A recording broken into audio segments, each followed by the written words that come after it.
Welcome, Hello. everyone, Go ahead. to Chaos Magic, where John, Michael, and Catalyst are having a good time being your host and hostess. We're having a nice, relaxed Monday today. Hey, John. Yeah, I'm looking forward to it. Looking forward to it. Starting off with Bill. Can't wait to hear what he's got to play for us today. Always magic. And we got a great lineup with Richard and Billy Tuggle and the one and only Nemo Sum. And we'll see what Black Salt has for us. I And then think we we get to have hear Miss Nadia just sitting in and listening tonight. I Maybe love me we'll some Nadia. inspire her. Well, you know how we do it here, a little bit of chaos, a little bit of magic. A lot of do what thou will shall be the whole of the law. So you know how it is. Let's just get right into it and let's get on to Bill, our first performer. Okay. Bill, are you ready? Yeah, I think so. Sound check real quick. Okay, Testing one, two, sounds three. good. Okay, good. Okay, the first song I like to do is I'm going to do two songs that I've written. The first one's called Macy. I played them before. Hope you like it.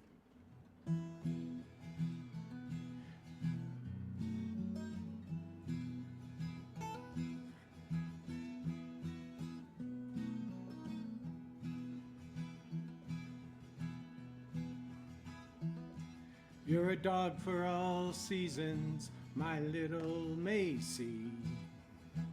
You're such a joy to behold. Diagonally prancing down Solano Avenue. Your beautiful imperfection is so dear. Your affection so sincere.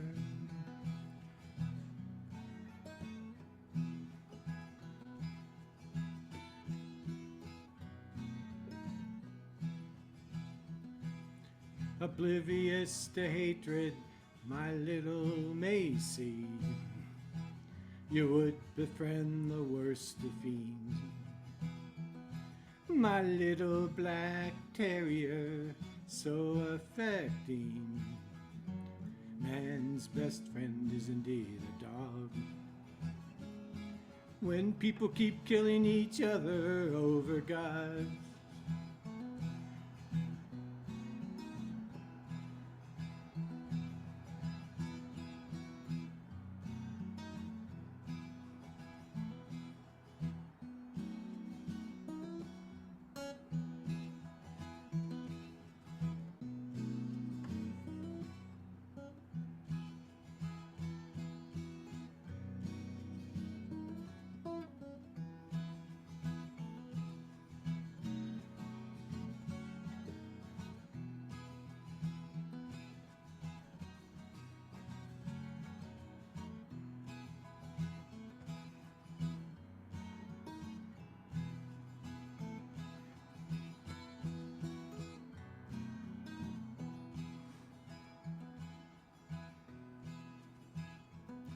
You charming creature, my little Macy. You render my world sweet and kind. Whether chasing squirrels or little children, you give me repose so sublime. In a world fraught with danger for mankind.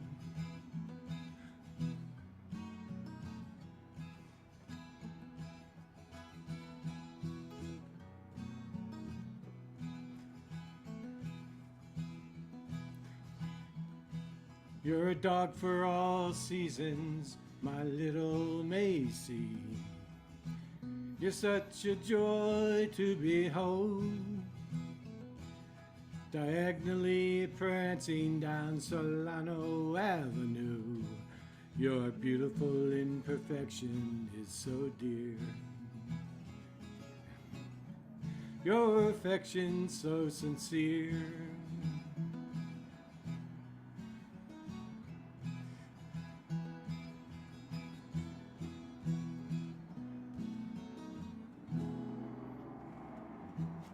Okay, that's my first one. My second one is in honor of St. Patrick's Day, Sojourn to the Emerald Isle, another song that I've written.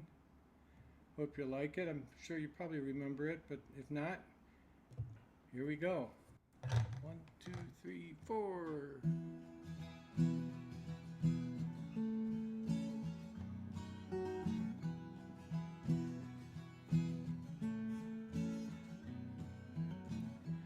Do do do do do do do do do do.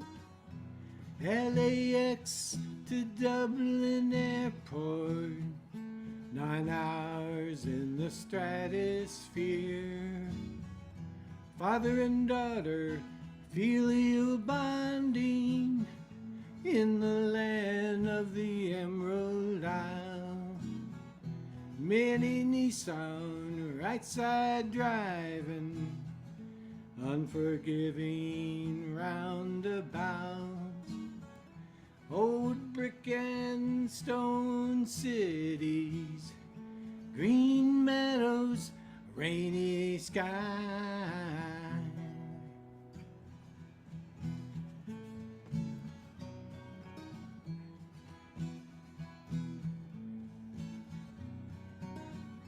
Do do do do do do do do do do.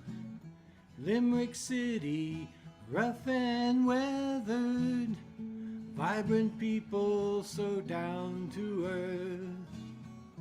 River Shannon, dark and ancient, flowing through town to the sea. Dueling music, the cliffs of Moher, majestic beauty crafted by wind. Galway, Upper Salt Hill, troubadours singing songs from the heart.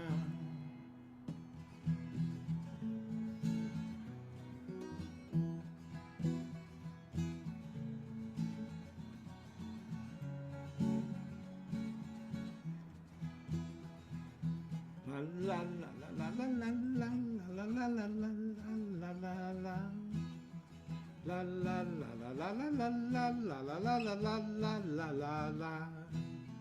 La la la la la la la la la la la la la la la la la. La la la la la la la la la la la la la la la.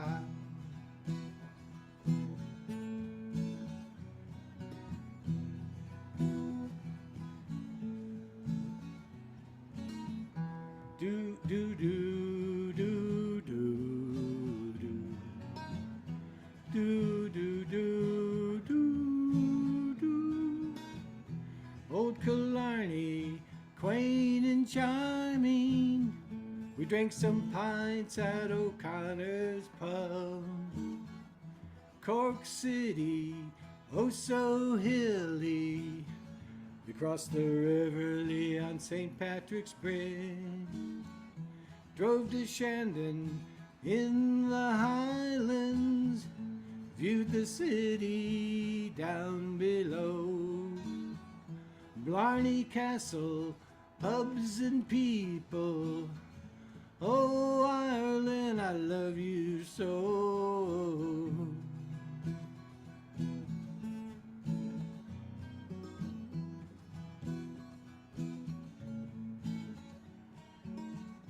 Do do do do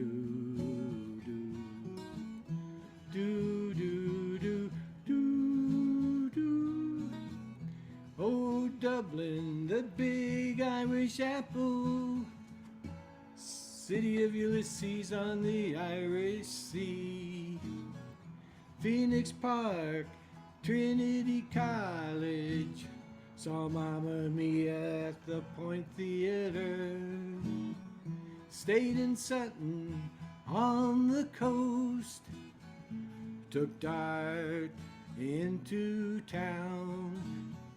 River Liffey, Dublin Castle, We hung around Temple Bar. Do do do do do do do do do do do do do do do do. Do do do do do do do do do do do do do do do do. La la la la la la la la la la la la la la la la la. La la la la la la la la la la la la la la la la.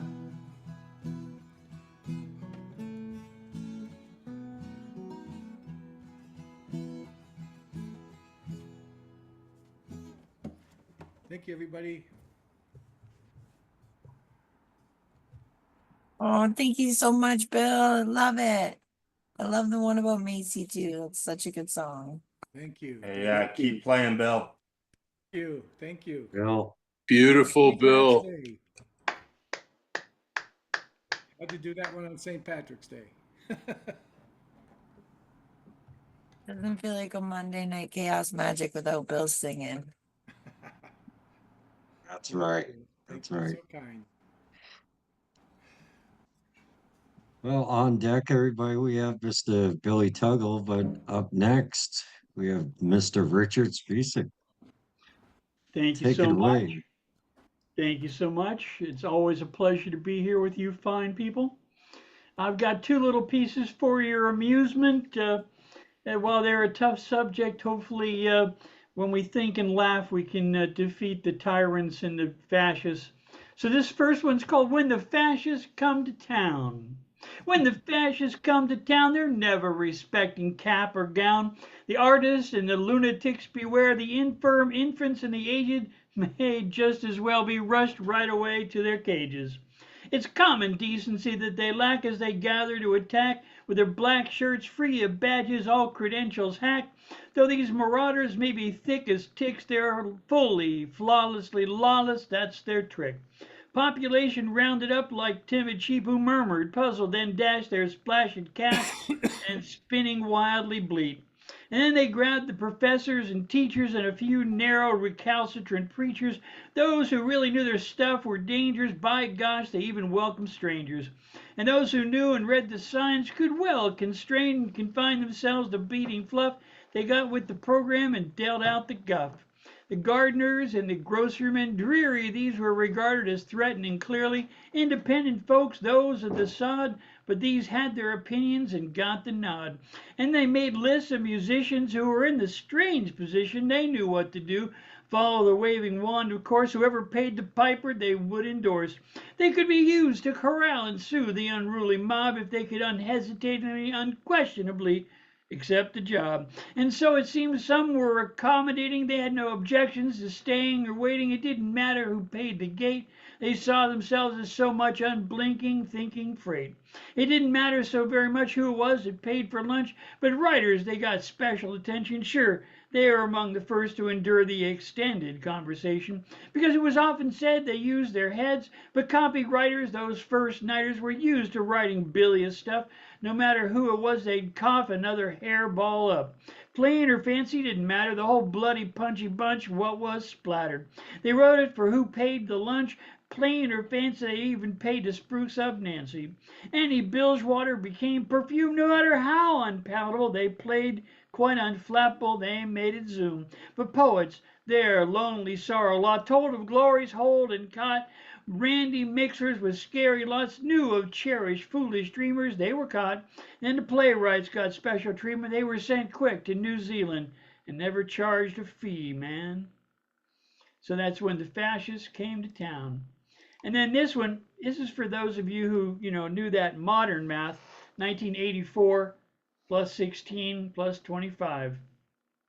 Winston Smith is back, my friend. He got his hands on the facts. He pretends by limiting and legislating what truth permitted, they take out the laundress and attempt on history.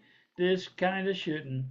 Proclaiming on one hand with a flourish of the pen that free speech is back and censorship's an end, while paradoxically from the other side of their mouth of the actual passion there can be no doubt. The base appeal of this rough-hewn bully, traipsing across Liberty's night-cleaned floor, he sullied, while banishing the press from White House briefings, issues for the sycophants, Special Graces Leasing, where only praise is offered, no difficult questions. We find only vipers among such nestlings, and while never serving an honest question, calls into question the ultimate lesson of elections. Never a vile or miscreant has found their way where liberties stand to poison freedom's day. The very seat of liberty's power with the rotten stench of the corrupted corpse flower. But liberty's skirt will be cleansed of their filth, and people's true faith from her loving bosom, freedom's cleansing milk. Thank you, my friends. I can't believe they're still trying to scrub history. We're not going to let them. We are not going to let them. Thank you, Richard. I love your magic spells you put out there. It's so clever, but it's so accurate. You know what I mean? Like, fuck yeah, I love it. Everyone, open your mics and show some love to Richard. Thank you, my friends. Thank you. Go. Richard, yeah. Yes. Slowly beautiful as Speak always, that Richard. truth. Yes. May the force be with us all. Welcome, right. sidekick. Good to see Yo, it's good to be in the house. you. What's up? Well, on deck we have Nemo's son, but up next we have the one and only Billy Tuggle. Billy, please bless us when you are ready, sir. All right. Hello, friends. Two pieces in the tradition, one mine and one not mine. I haven't been on in a minute, but I haven't talked about it in a minute because I was all out. For those of you good people that are boycotting Amazon, fuck Amazon, message me for a copy of my book. If you're not in the United States, we'll see what we can work out. But in the United States, it's $20, $5 delivery. Shoot me a message if you want a copy of The Tree Falls in the Hood. This is called Bully Face. It's written for anybody who has to suffer bullies. But this is let's dedicate this one to the political. To the bully within earshot, swinging fists at a target called life, a train wreck waiting to happen daily, a soiled mattress. Monster crawled from under the bed, a snitch, an agent provocateur, a mouth full of crap, a reflection breaking the real face before the mirror, a Monday morning on a Saturday afternoon. Pulling us in as you drown in your own quicksand, you hurl insults like dodgeballs, make the weak kiss concrete. Nobody knows the stories you bury in your yard, like animal corpses, abandonment, camp counselor keeping you in the dark, dirty hands all over. Little brother was the family favorite, hid your learning disorder by teaching disorder. Bold enough to scream down the barrel of the cannon that you are afraid to fire in your defense. Too much of a coward to confront your demons, so you facilitate others' misery. You want us to empathize. Can't find a willing audience, so you take emotional hostages. Have it realized a ton of bricks weighs the same as a ton of feathers. The king of kings, the king of goons is still a goon. The princess of piss wears a tarnished crown. Until you learn to care about my dreams and heartbeat and the size of my world, you are the super jerk in it, and I will divulge the secret of kryptonite. This is not violence answering itself as much as a last resort. Politically correct, confront you with passivity, and say I'll become the beast that I can't avoid. The only cure for your epidemic is a dose of your own plague, hoping you lead your pack of rats back to the bait. Bring the beef. I will cook it with a flamethrower. Talk shit about me, I will make it about your werewolf mom. Let's see how you like a dirty fight with mud on your taste buds. You come with a fist, I come with two. You have a death crush, I'm bringing a bouquet of destruction. Bring knives to the playground, I will arm warheads. Alligator mouth with a glass jaw will not remain undefeated. I deliver payback with 100% interest. A bully will almost always blink when hit in the head with a hammer. From A Tree Falls in the Hood. This week, at the end of this week in Albuquerque, New Mexico, I have the honor of teaching a workshop at the second annual Chichara Poetry Slam Festival. This year, my theme will be protest poetry. The title of the workshop is The Right to Resistance. And so all of the workshop will be drawing from this anthology that was published in 2017 by Thought Crime Press. Not My President, the Anthology of Dissent. I have a piece in here. A lot of really good friends and family have poems in here. A lot of poets, amazing poets who I've only met via the internet. 2017 have poems. My little brother is Will Gibson. He is the poet laureate of Eureka, California. I believe I have read this on this space before, and it remains appropriate. I feel like reading it again. The spray paint smile on the bridge is fake. A poem for Wynn and all of Eastern Arkansas after C.L. Bledsoe by Will Gibson. There are bank parking lots full of kids with Papa's truck that is covered in Confederate flags. They drive up to Sonic and park and drive back to the bank and park again. They yell about Black people like dogs barking after a pedestrian that has never even come close to its yard. They yip, they growl, they curl lips, all full of tobacco spit and daddy's drunken rants. None of them have ever seen an ocean. They never thought to go see one. They don't dream that big. There are bushels of skeletons that block the street, that block everyone from getting out. There is a 90-year-old mattress in Granddaddy's trailer that 3 family members died on. People have fallen in love and hearts have been broken all around that mattress. There are secrets behind the brick homes up on the trailer. On the brick homes up on the ridge, and love in the trailer parks. Across the street from the trailer park is a middle school. Behind that middle school is a spot under a tree where too many locals have lost their virginity. There's still blood on the ground in that spot. There are houses with dirty floors and toothless women at the kitchen table with bald, dying old men out in the yard that yell to the women at the table. They say, "I love you, you fat old bitch." And they mean every single word. They will not understand what you mean when you look at you. They will look at you like a confused dog when you tell them that it's disrespectful to call it that. There are problems that rise from the greenish smoke, little angry people who cook magic powders and choke the life out of the bored locals. Everyone gags on something. There are limits here, not only on the sign. The speed leaks off of 3 bloated new downtown buildings and drive-through liquor stores. There are drive-through liquor stores. Booze and the perception of the movement are only the option, but Little Rock is scary. And Forest City is a big city of 13,000 people if you count all of the undocumented farm workers. There are drugs everywhere and nowhere and all places in between. Evil hides in the quiet corner and only God can judge me smirks as it judges you from the front church pew and tries to fight you in the parking lot.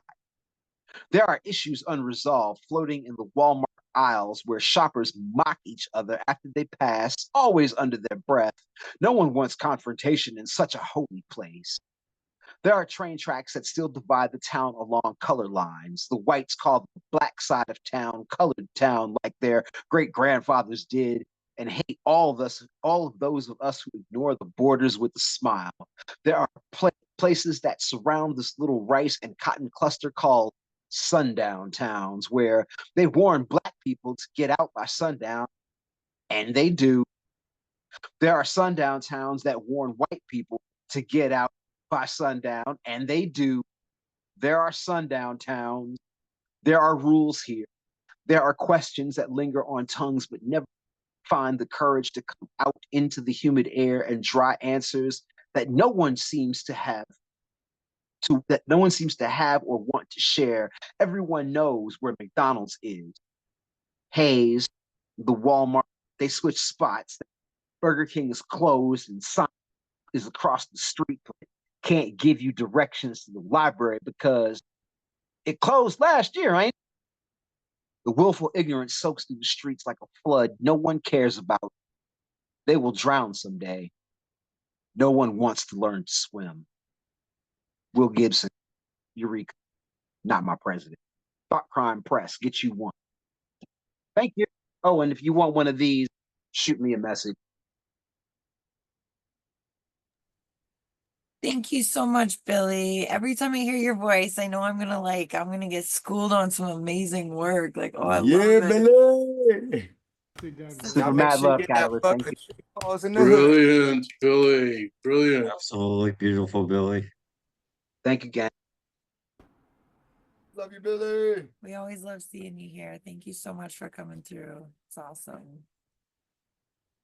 On deck, we have Black Salt, but up next, Mr. Nemo Som. Thank you. I'm gonna read a song by Nick Cave, the lyrics from a song by Nick Cave. And then I'm gonna do a poem inspired by the title of one of his other songs.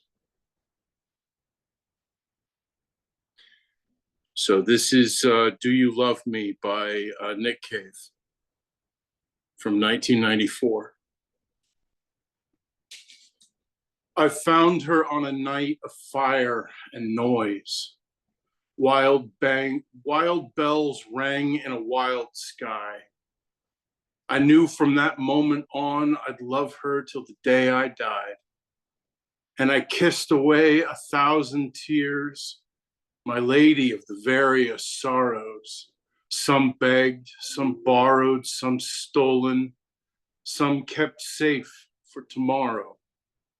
On an endless night, silver star spangled, the bells from the chapel went jingle, jangle. Do you love me? She was given to me to put things right, and I stacked all my accomplishments beside her. Still, I seemed so obsolete and small. I found God and all his devils inside her. In my bed, she cast the blizzard out. A mock sun blazed upon her head. So completely filled with light she was, her shadow fanged and hairy, and mad. Our love lines grew hopelessly tangled, and the bells from the chapel went jingle, jangle. Do you love me? She had a heart full of love and devotion. She had a mind full of tyranny and terror. Well, I try. I do. I really try. But I just err, baby. I do. I error. So come find me, my darling one. I'm down to the grounds, the very dregs.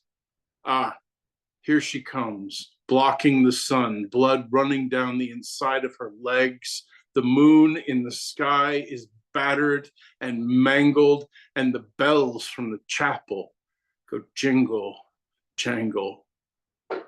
Do you love me? All things move towards their end. I knew before I met her that I would lose her. I swear I made every effort to be good to her. I swear I made every effort not to abuse her. Crazy bracelets on her wrists and her ankles, and the bells from the chapel went jingle, jangle.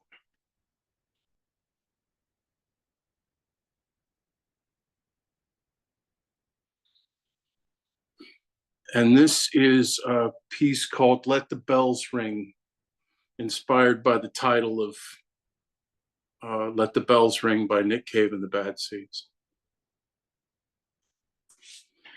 Mr. Grief left his card for next time. Now that the path is clear and the pain ain't so bad anymore.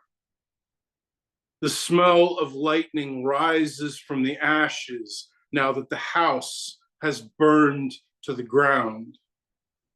The peals of thunder are barely audible as the storm crawls away. So let the bells ring. Blows landed did their damage, but the pounding's done. Black eyes and broken hearts, there's still rage in this ragged man. Holding on to ropes to stay standing, but I was never strong. This fighter doesn't get to fall. So let the bell ring. Feeling damned made death's dance seductive until putting my shoulder down pushed the dark back enough to get the words out. But demon songs still echo in my ears no matter how much I heal. So let hell ring. I've had my bell rung, been stung, flung, I've fallen, but I never had wings. Always too far from heaven to be heard, but still spitting scripture like some devil's son. So let the muse sing. May these verses resonate. May they give you fuel to fight. Maybe we can spend what we have left feeling less alone. Grabbing hands, healing hearts, listening. I'm listening. I'm still listening. So let the bells ring. Thank you. Absolutely amazing, Nemo. Nicely done, Nemo. Nicely done. Thank you.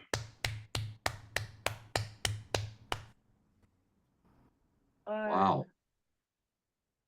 Yeah, pretty powerful. I wish I could think of something better to say, and my mind is just blown. You could always say, let the bells ring. That'll work. It's so quick, CP. It's good to see you. Absolutely beautiful work, Nemo, as always. Oh, thank you so much. It's wonderful to be here. Well, up next we have Mr. Black Salt. Black Salt, take it away when you are ready, sir.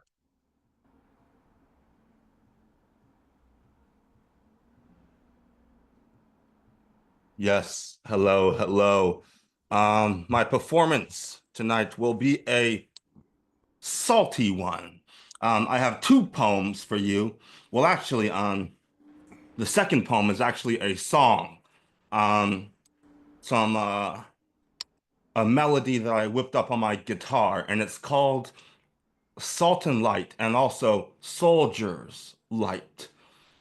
And I'll share that with you, and I'll need the share screen feature enabled for that.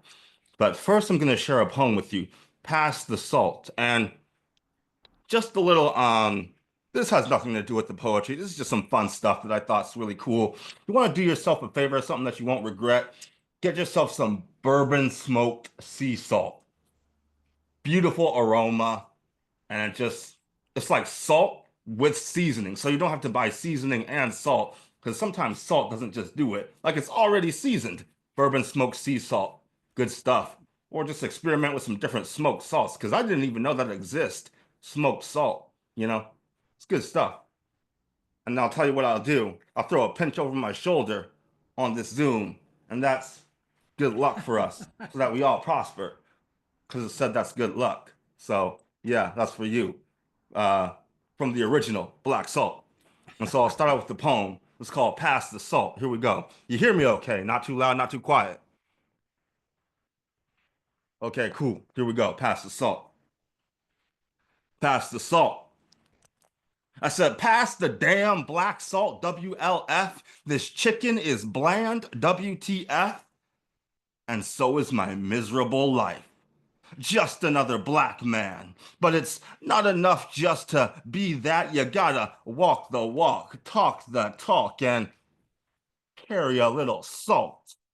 Preserve the meat. Can you stand the heat? Cooking up a salty storm in my flooded cauldron like the salty sea. Call me the salty Bermuda Triangle, but don't call me if you ain't got the balls or the appetite, the unmitigated gall it takes to be the salt and light. Pride of a lion, humble as a saint, crucified upside down because I'm not worthy to be praised. Follow me into the ocean, call me the Flying Dutchman, an old legend, son of a sailor, daughter of the sea. Love is a foolish thing that mermaids and sirens take advantage of. This will be my last song, so please, please, pass the damn salt. And that is Pass the Salt. And so I'm going to share with you another salty track. And a lot of people here know my work, and so I've been sharing a lot of electronic stuff, just mixing together some different a lot of electronic stuff. And so this might be a little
And so that's what I got for tonight.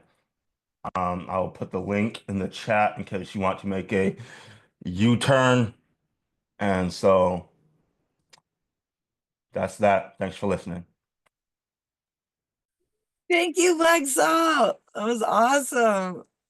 I'm dying over what Sidekick said. I feel assaulted, he says. Always a pleasure, Awesome. Black Salt. I love everything that you do. Thank you for being you.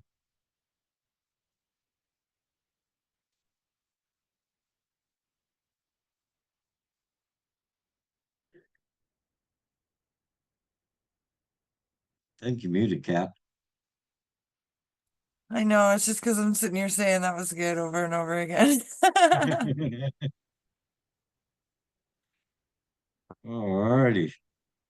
Okay, so on deck we have Sidekick, but coming up now is John Michael. So I've been writing in my book a lot lately, and I don't want to read any of that. But in between there, I've kind of been, I get these little pieces that just ramble in my brain that I spit out. So I'll read a couple of those tonight. No titles. I saw a shooting star the other night, and it looked like two souls falling from their own darkness, drowning in the undertow of their fate. Scared, really, grappled, two trembling hearts burning up, gripped by the harsh fist of fear.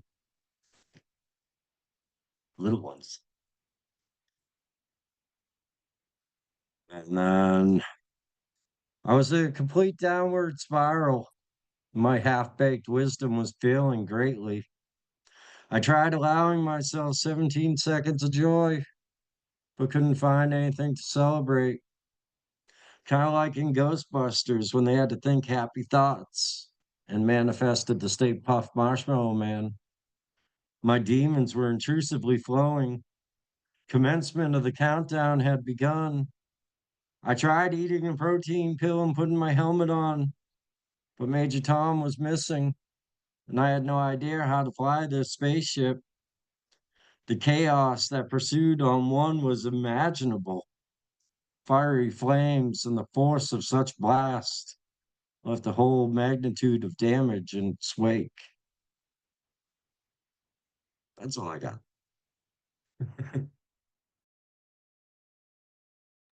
I'm loving those pieces. You sent them to me at some pretty intense moments, like you're kind of washing over my shoulder or something, but I won't question it.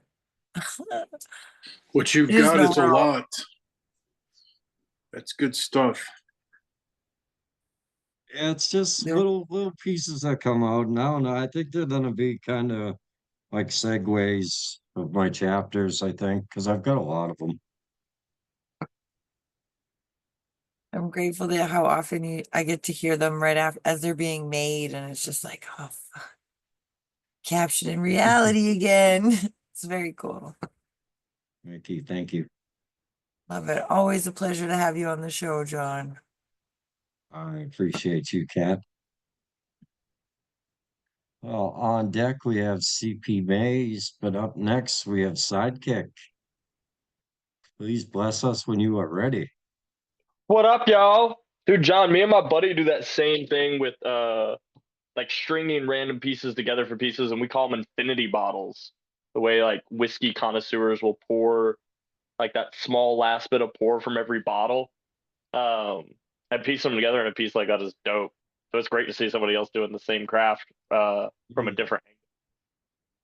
Heck yeah. Appreciate that. I'm gonna do a piece tonight from a poet in Charlotte, North Carolina named Blues. And this is called Caseworker. He wore his daddy's demons like dynamite strapped to his chest, ready to explode. 16 years old and a chip on shoulder, big enough for Noah to construct and float another ark from the flood of tears, he cries. When a mother's love becomes uncomfortable, confusing, and a guilt trip no son should ever have to ride. And she could never set aside all of love's lost memories when this kid's face reminded her of his daddy's taste, his daddy's touch. So she touched him as if making a man out of him would help satisfy her lonely lust. So don't ask him where his homework is. He's got bigger assignments. He's trying to fill the shoes of another absent father's faults, and this type of love burns like forgiveness left too long in the sunshine of sin. And he knew a better time once. It smelled like cheap truck stop cologne and stale beer. Daddy would be home long enough to leave a half-drunk "I love you" beside a Confederate-colored Zippo lighter on the dresser and then disappear into tomorrow like an autistic forgiveness. And I, his caseworker, would ask him as habitually as breathing, "Who is it that you truly wish to be?" And without pause, but lump logged in throats, damn near choking on its splintered answers, he'd say, "I wish I was I love you." The same words attached to the slow burn of poor white trash cigarettes casting the silhouette of my father. If I could, I'd ride that Marlboro haze into his heart and lungs, because I knew that's where I'd be safe. Away from my mother's second-hand affection killing me slowly till I'm numb from reality down. I wish I was I love you. And I meant something to someone, not just another destination for shameful souvenir shop affections. You see, love, oh, it's a tragedy. And God, he's a terrible director. And I want a new part.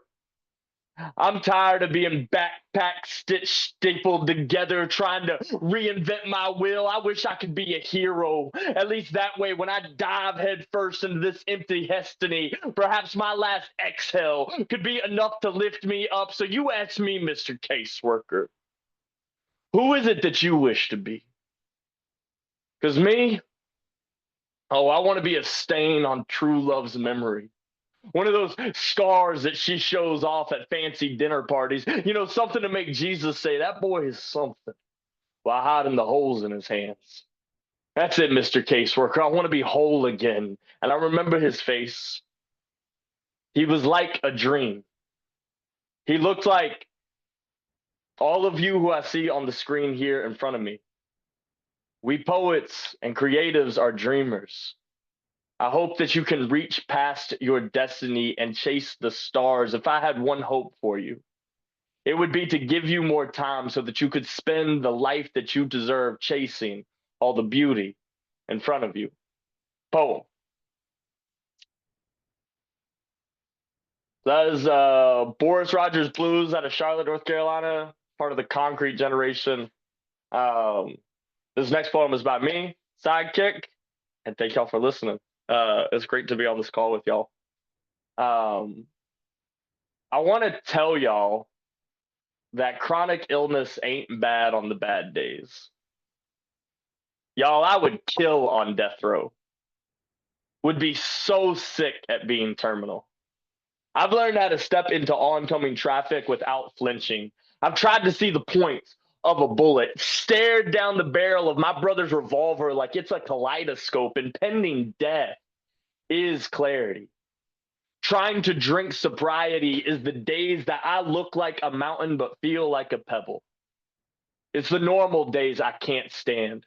The ones that house a switchblade ghost trying to be human in a body that won't behave like one. I would rather be a boxer than try to learn the steps of this dance. I've tried so hard to punch the wind. Imagine pain with knife drawn, shingled shedding teeth, tobacco stained hands, hammering hard time on my head. Chronic illness is not a single story. Oh no, she's a library of cracked spines, a librarian hushing the whispers of, "But you look fine. You will be okay. Don't you know that you're stronger than you think?" No, I want my story to be brave knight in bar fight, young, dumb, and full of come get it. I ended up lightweight heavy hitter, cotton candy high kicks, holding sucker punches. My pain has grown up with me. I remember thinking the diagnosis might change something, but a rose is not the only thing that is the same under any name. Pain said, whatever I called her, she would always be in the mirror with me. My most loyal pitfall, backpack straitjacket, tap tight and knee brace, buckle backbone, hold my every prayer intended for another ear, return to sender. I've withdrawn my bare knuckles and tossed my hat into the wedding ring. I've accepted my illness for who she is. With washed clean hands, regretful smile, lace nightgown, the fire of our love a flicker one day. She'll take my breath away. From my stained glass chin, her sipping 1-2 punch, latched on to me, I've become a slugfest. And I don't know if I can be healed, but I want to be heard. Chronic illness and I are gloves off, squared off, holding hands, learning this dance, boomeranging my voice around this world while I can, knowing tomorrow might be another pebble day. Skipped across the waters of this life is tough, and so is MS, and so am I. And I am here. And I did not get to choose my body, but my spirit does get to choose the dance, and that is victory. Thank you, Open Mouth. Hey, Thank let's you, go sidekick. Sidekick. Holy shit.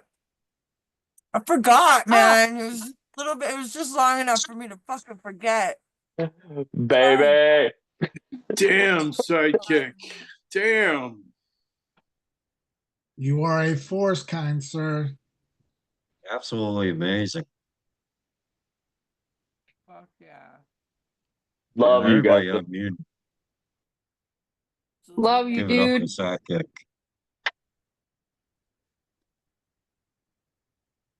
Truly amazing. Thank you.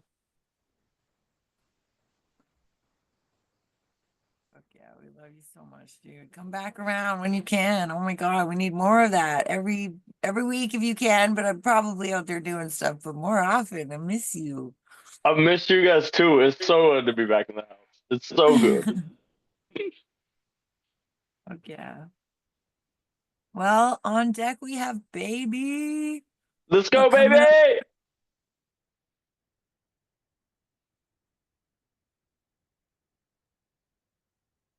Hello, world.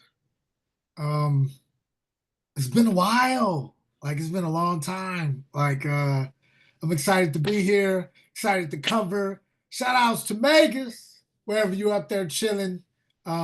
Spark a bowl with God for me. Know that we miss you, bro. This poem that I'm covering, it's by a gentleman named Stephen Miko, concrete poet out of South Carolina now. It's called Somewhere in Missouri. Sitting next to me is an old man made of the most exquisite cherry red blinking microphones the world has ever seen.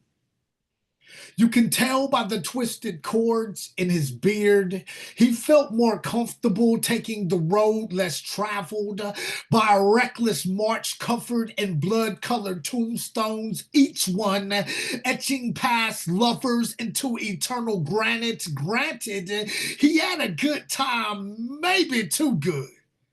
He melts in his seat like an American-made bomb pop properly ready to puddle away. His thought process now more instinct than altruism. Hell, even Jesus had to die bloody, and I can tell by the way we both shot our bourbon once.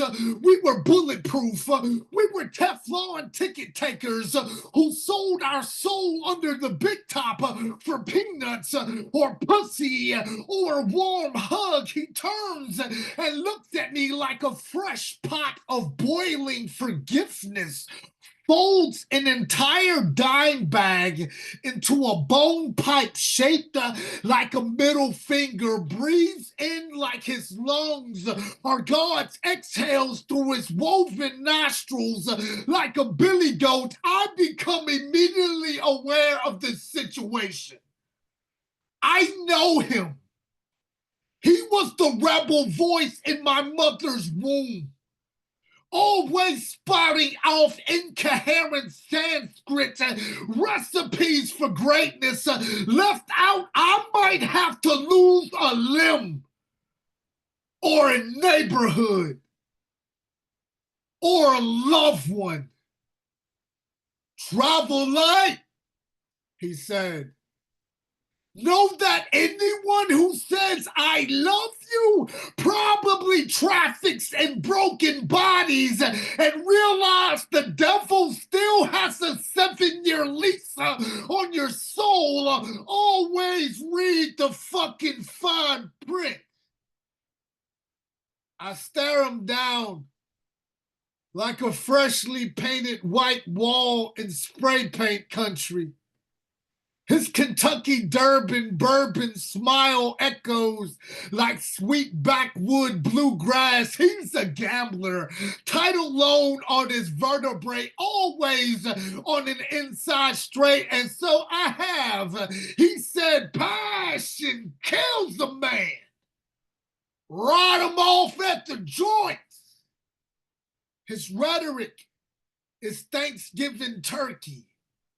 Or maybe it's house wine. We are all temporary, but he knows my shoes were cast in mud that I had seen on the backhand of too many beer-battered clay pot relationships. Stops me mid-sentence, passes me the sacrament. I breathe in. Off like it's my first time. He laughs like how God does when he tells him his plans. We are all travelers, tragically bumping into each other's hard parts. Remember, travel light, he said. A bridge poem. Yes, by Stephen Miko, entitled Somewhere in Missouri. And where should we go, Maze?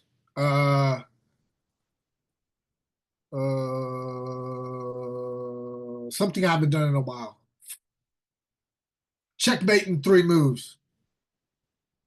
And I am the keeper of concrete. I am fuck it, Father God.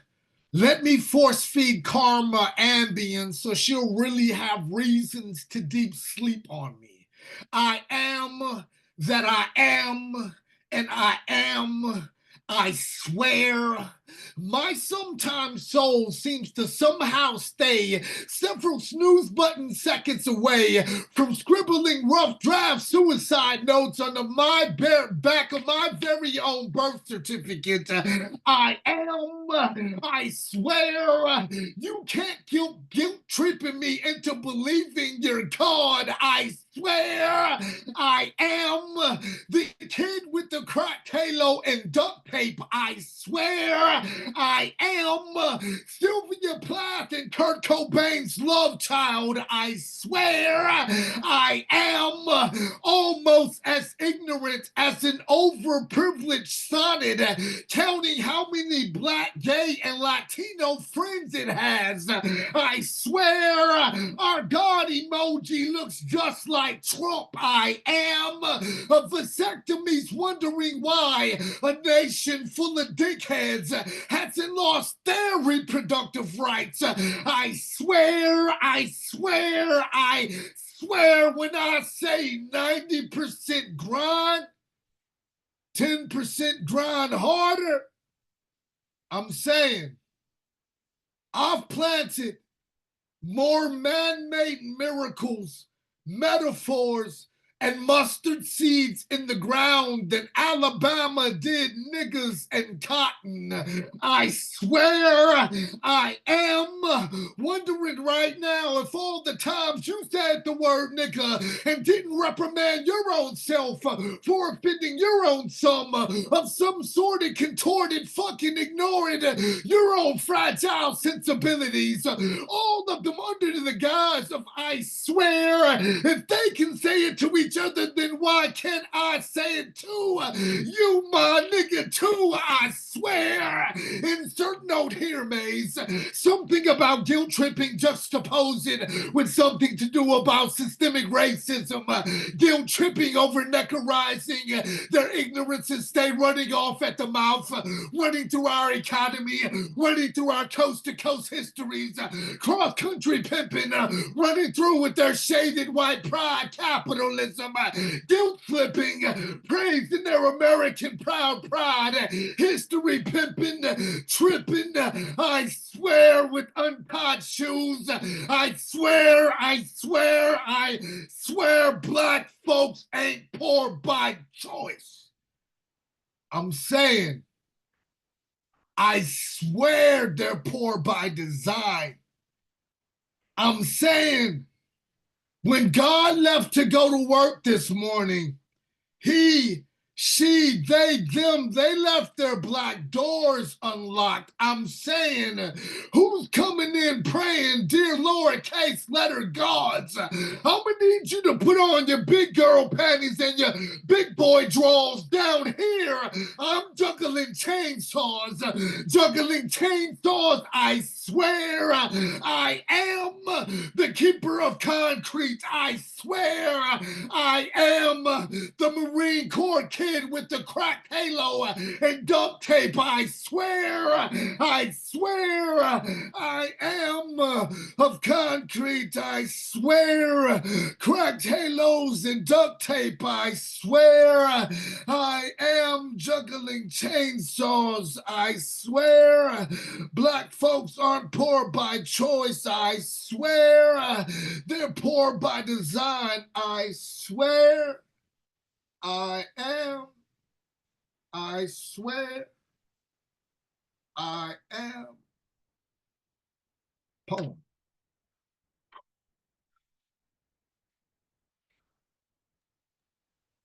Yes, sir.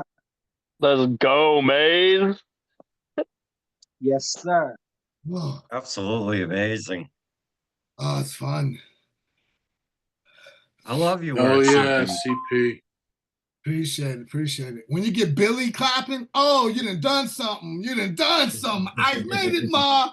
I've made it. Ramen noodles and Billy clapping. That's all I need. That's all I need to make my life. Everybody, unmute and give it up for CP Maze. Absolutely amazing. Yeah. Shout outs to the family CP. in the house. It's nothing but family in the house. Shout outs to the family in the house. Absolutely. Absolutely. Well, I think Nadia wants to read some stuff, so she's on deck. But up next, we have Baby. Go ahead and bless us with some words when you are ready. Hi. There's two. We can do two. Yep. Sweet. Thanks for having me. CP, thanks for hitting me up, man. Need it. Need it like a hole in the head. It's so good to hear everybody read. This is awesome. I haven't been back to Magus's space in a while. So this is awesome. Thanks. First one I got.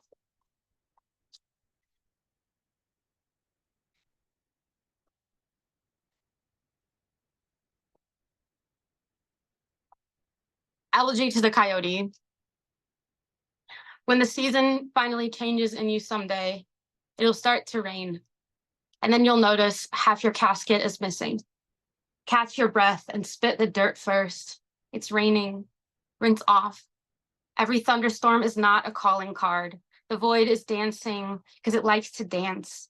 Coyote look-alike dog who survives, plays puppy, plays highway hitchhike, Hail Mary, pull over for me. One day, you'll be able to see the purpose of all this death in your bloodline what it asks of you, why this disease has chosen you. Maybe today you'll start to hold the wake in your own hands till you are done weeping. I missed out on it myself. I wasn't supposed to feel bad things. Grief is a bad word. Anger is a bad thing. I say sorry so much it's like a stutter, like a tick. I misplaced my grief in your hands on accident. I'm sorry. It's your day of the week to talk. I'm sorry. My body, I'm sorry. I'm almost done. Sorry. I'm almost done. Thank you for listening. Sorry. I kept all this death alive in me until it was done turning, devouring, detouring, churning. I'm a slow cook. I'll get there. I like the smell of burnt edges. I'm sorry. I'm sorry. I'm sorry. While I was boiling over the heat of climate change and capitalism and blame, sorry for everyone on everything. Sorry, the earth for making me arrive in it right at the end. I'm already sorry. I'm already looking for the burn marks in my chest, making paper fire fairies of my hope machine. Sorry, the earth mocking me. Like, watch this. Sorry, light up napalm. Like every mess of dead forest is there for me to clean up. Sorry, check the coyote. It gets out alive every time. I took my grief out on humanity with a drink, and on body, I'm sorry. By holding vacancies for all the wrong things, I'm sorry. And unwittingly, elegy, the coyote who licks its paws and walks on, praying on another meal, playing coy, praying sorry, ears down, pleading, burn me again, see what happens. Burn me again, see what happens. So there's that one. So there's that one. And here's another one. Perfect.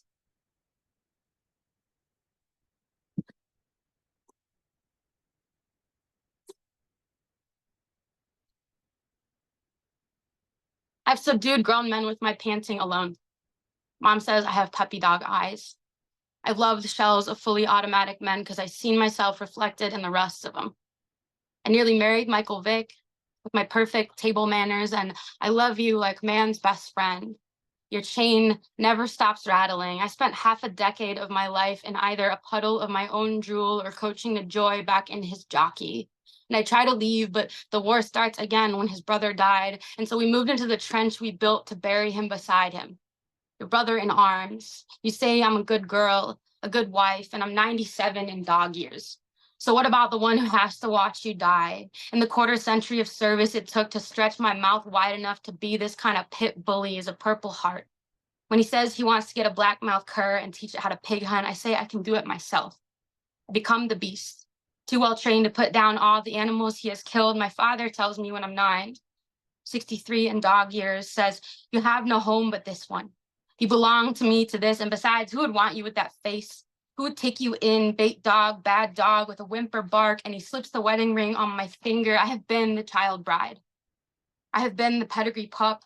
I imagine the men I've healed to and called master are all swaying to their self-righteous lullaby, and isn't that it? Was I not bred for this bully? Mother, let me be the chamber you load your grief into. Mother, let me die with your hands inside of my chest. Mother, teach me how to get the shrapnel out when nobody else will touch it. Submission is a dog, is a daughter, is a vessel for the sickness of this backyard you keep me chained up in, and when the meat in the fridge goes bad, they drop it in my bowl. A child is a bait pup. A daughter is a dog fight with no one buck betting on her. Man's best friend has a pretty name, pretty mouth, Stockholm fuck toy, eat the bullet from you. Mama, was I made for the beating? To grow into my own scar tissue. I mean, I can bleed around the mouth and blink blood from the eyes and still never bite the hand that feeds. Heal to the hell jaw God. When Dad says he'll give me a good name when I earn it, I say I'm a mutt. He pulls the German Shepherd up off the hardwood floor till she damn near floats up out her choke collar till it's a halo, just barely touching the other side. Father, teach me how to hold my breath long enough to bore you and put me down. Father, show me how you put your hands on a bitch and then do it to me better now. Father, I got you this whole body and taught it how to pig hunt like a black-mouthed cur. I can forgive everyone who has ever forced my mouth open for their knuckles. How they had to shove my nose in the piss for the punishment to form a lesson in me. I heal to the fear keloid today. dropped love's broken neck from my mouth, and I dreamt I was done caving in my chest to your begging paw. I dreamt I was a chicken carcass. He left me with the rest collar on and my drool puddle spit. I'm supposed to eat his rage, but he can't even touch mine. So if I want to break a dish, I gotta blame my parents. I heel to the ghost, dance to the wolf whistle, lick the wounds till I'm panting and sick, and you're finished. You're done. Look me in the eyes when I'm talking to you. Call me your sweet old lady till I die in the hot car. But I'm done with the wound. The welts below my eyes, I'm blind and still holding all this promise of love in my mouth, where the back tongue is bitter and I am done with dog years spent kneeling to all these raging gods of war, done believing love is a punishment I deserve. Poem.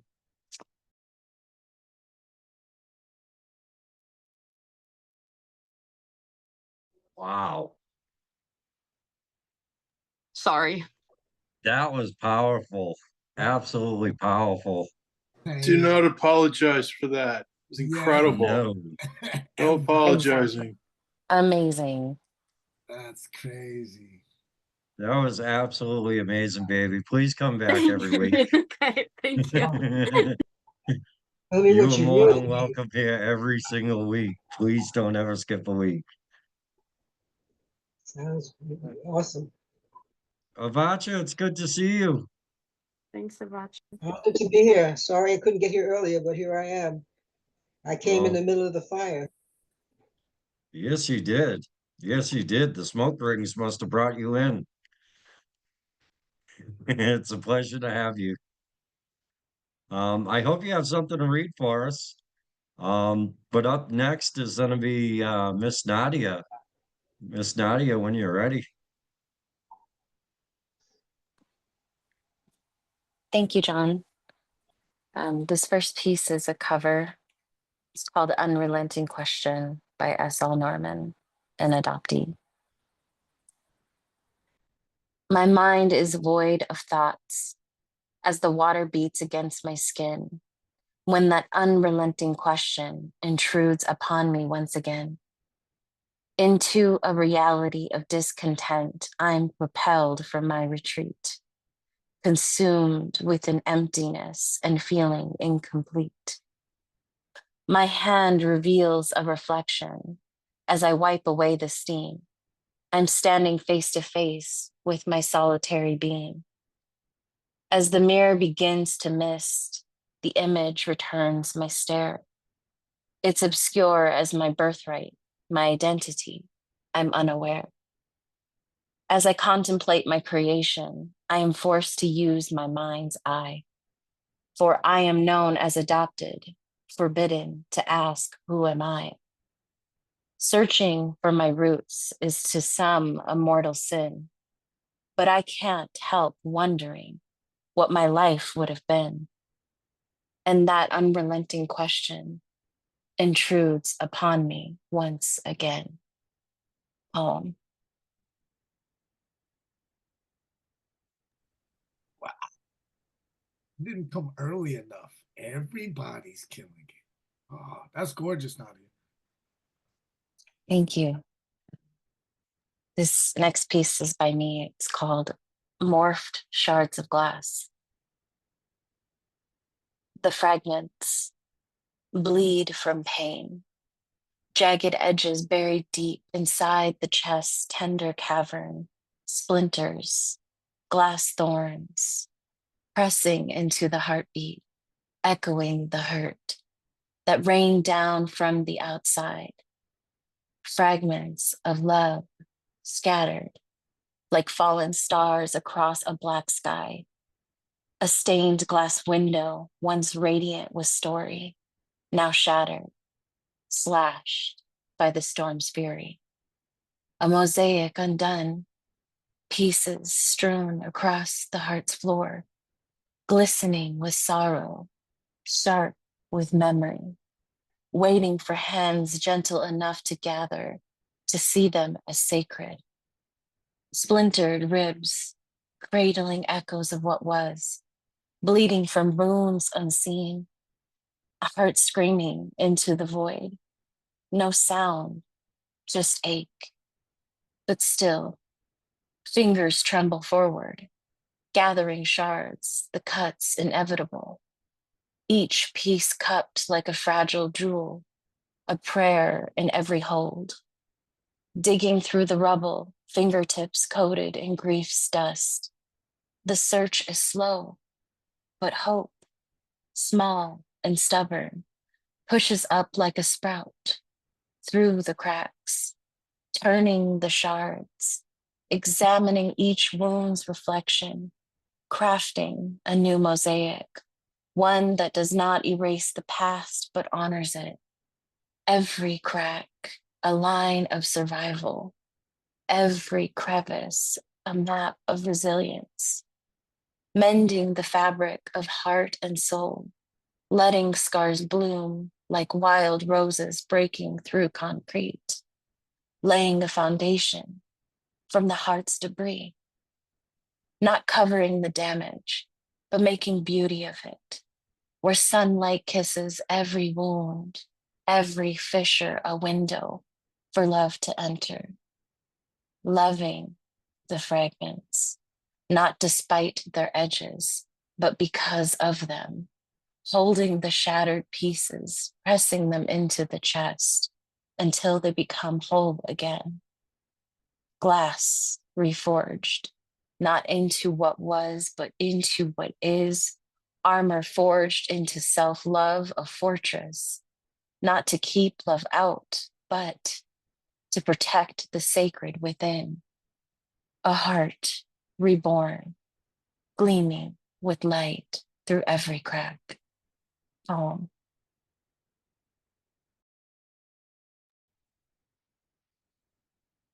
Oh, absolutely beautiful, Nadia. I've missed you. I've missed you a lot. I love your work. It's always so beautiful. Thank I you, love John. the spirituality in it and kind of the self-reflection as well. You have a beautiful way of transmuting that emotion. So thank you. Beautiful pieces, Nadia.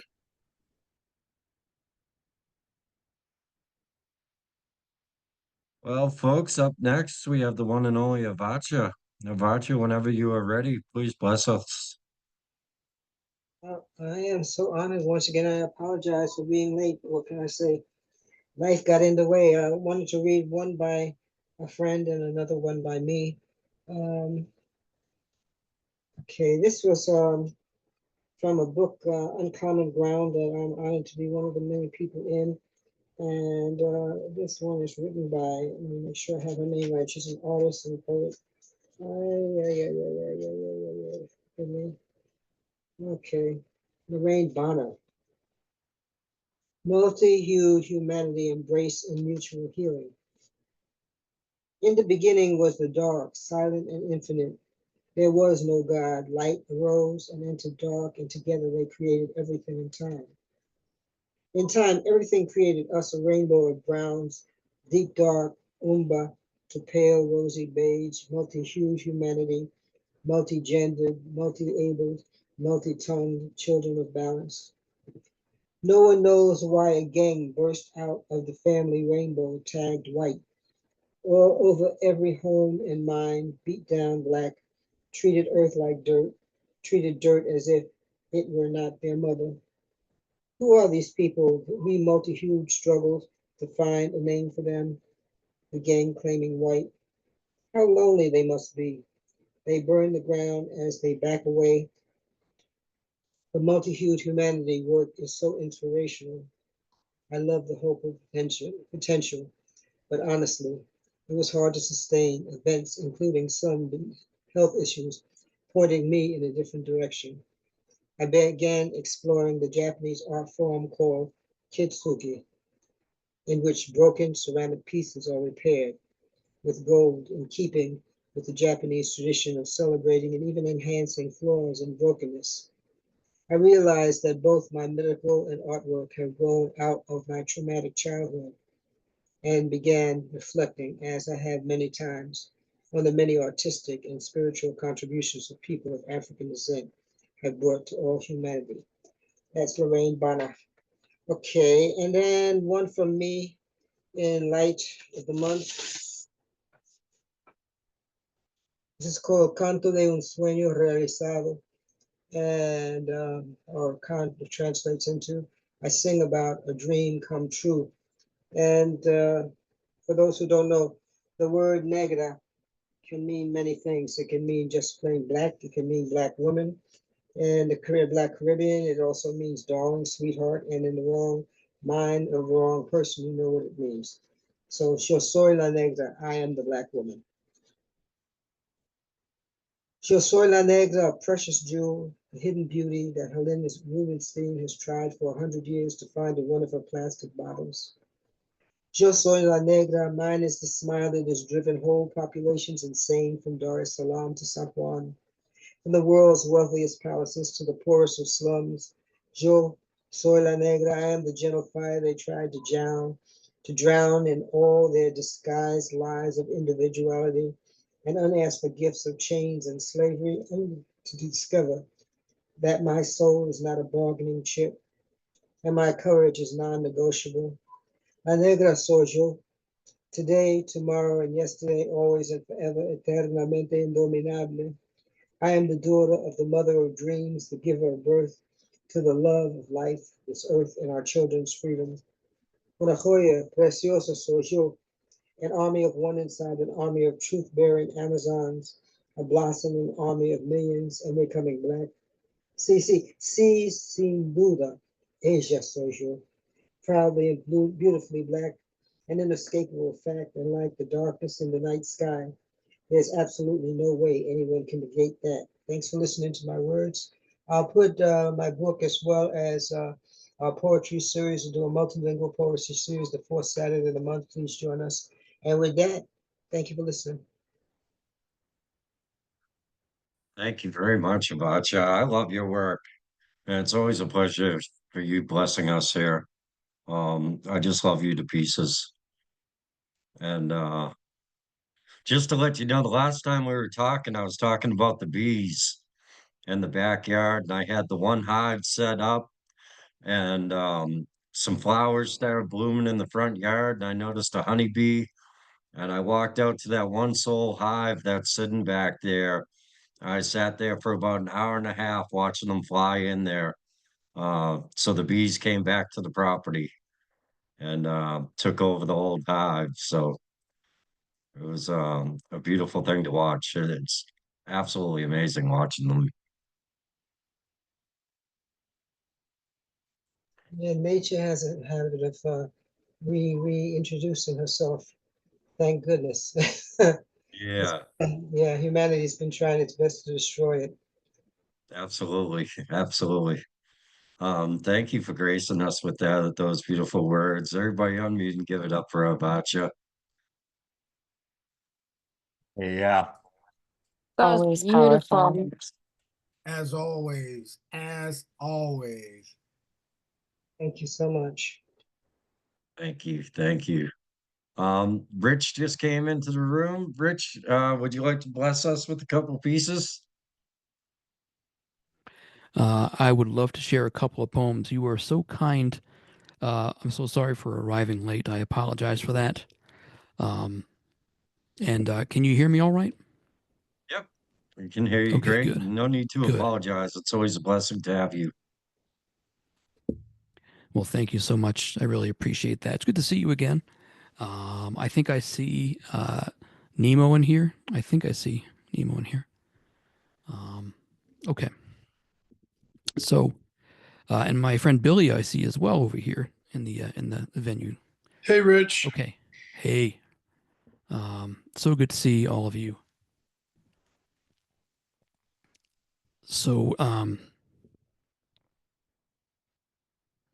two poems, and the first one, I wrote this. There's a magazine online. There's a literary page. The editor is seeking modifications to the Pledge of Allegiance. So some things that are allegiances to other things besides the country that once was. And this is something that I submitted, and they did put it up on there. So I'm thankful to the editor.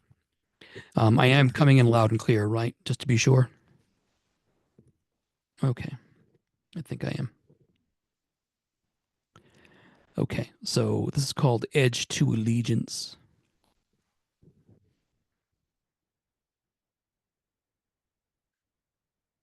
I pledge allegiance to the primary colors of red, yellow, and blue, and to all the shapes like blocks and spheres and cones my little hands came to learn with when I was left alone with my fears in New England schoolyards far below the sun and under watchful herons.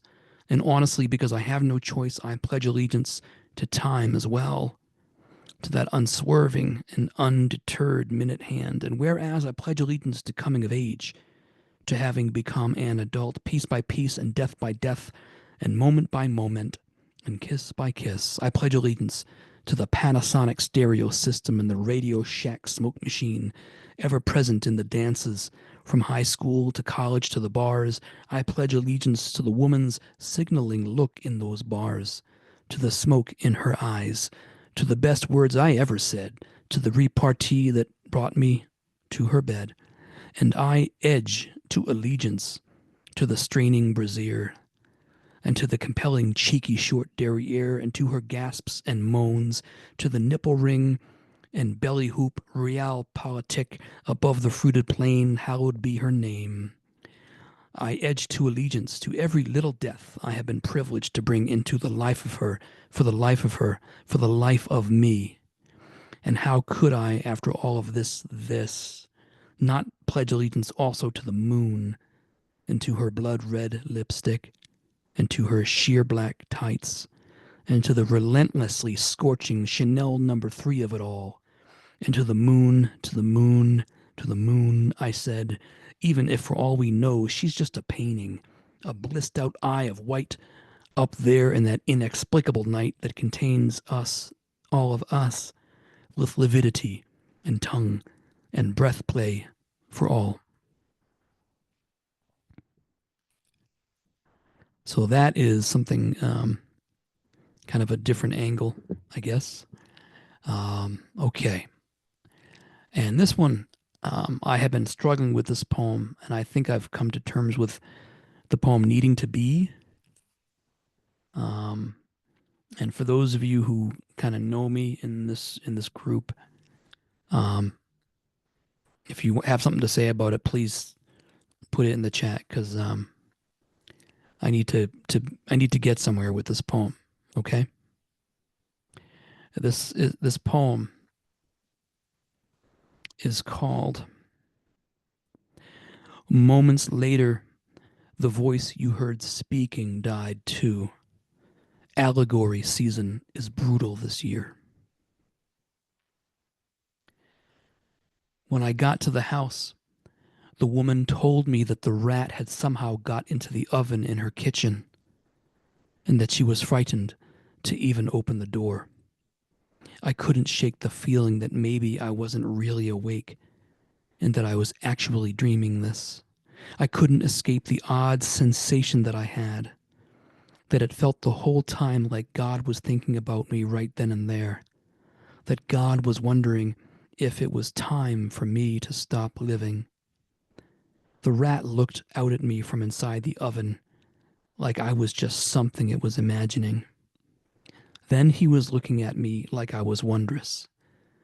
He was one of the cutest rats I'd ever seen, plump, like bread rising in the middle, with lush brown and gray fur, eyes darker than the tunnel that takes you through the mountain at night. The rat stared at me from the Pyrex casserole dish he was sitting in there in the oven. Opening the oven with one hand, I poured the poison syrup into the dish that the rat was in, and he began to lap it up.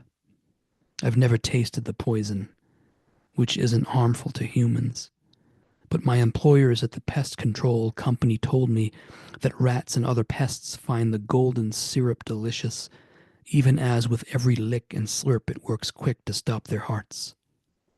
The rat purred in appreciation as it licked away. How hungry for affection this rat must have been.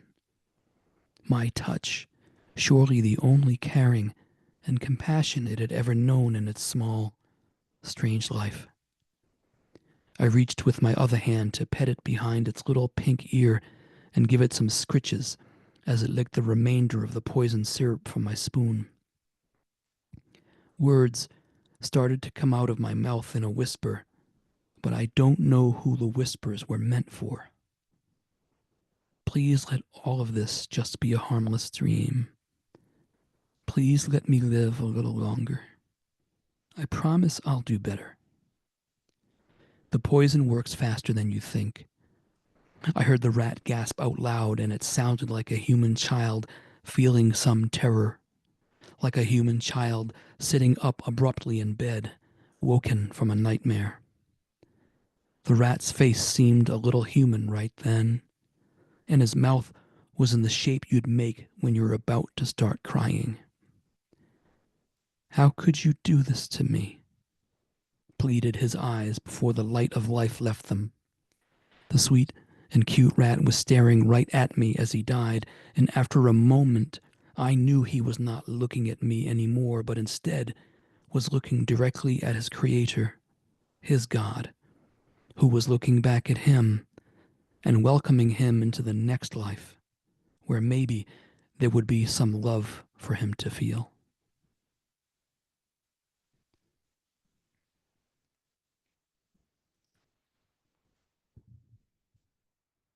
Thanks. Absolutely amazing as always, Rich. I love your poetry. I love the visual that that you paint. You actually you bring the viewer into the picture and transmute that emotion so well, and it's so beautifully done. Especially your reading of it. It's that steady, slow pace. It's something I'm working on myself, and you know, I learn a lot from watching you perform. So thank you. Thank you. I've been working pretty hard with an editor of a publication on that poem, um, just because I really wanted to be sure that my intention was clear, you know? So thank you. Well, you do it so well. Thank you. Um, I posted around too. If anybody wants to opt out, just let me know. But we'll get round two kicked off here. Billy Tuggle, if you have something you want to share with us, please bless us.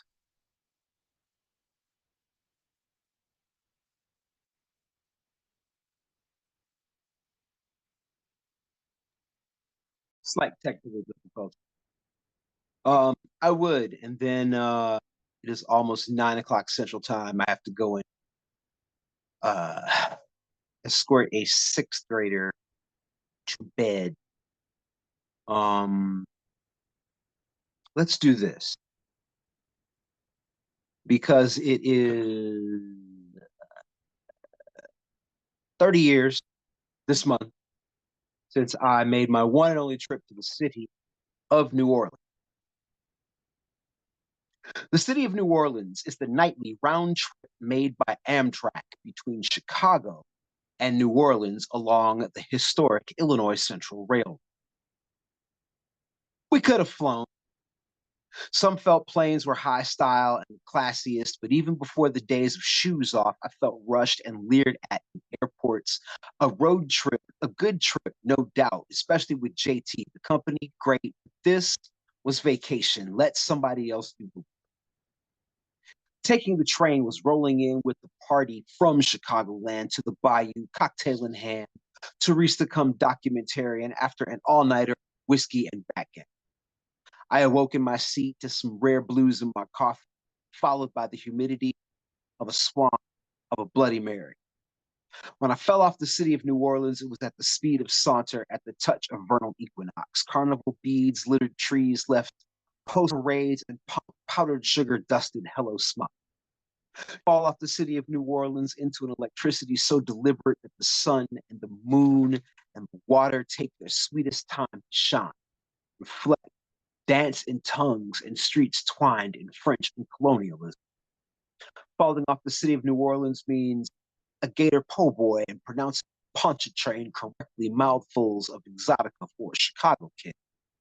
Falling off the city of New Orleans leaves a warm shiver of Madame Laveau spellcasting in your tarot decks.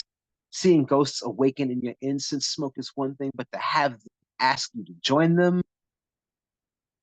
Falling off the city of New Orleans is falling into the path party of working evening ladies and witch doctor pimps, frosty, spicy, sometimes rude grown-up beverages in the streets, many shades of magic, worship calls in brass and funk bouncing across the night.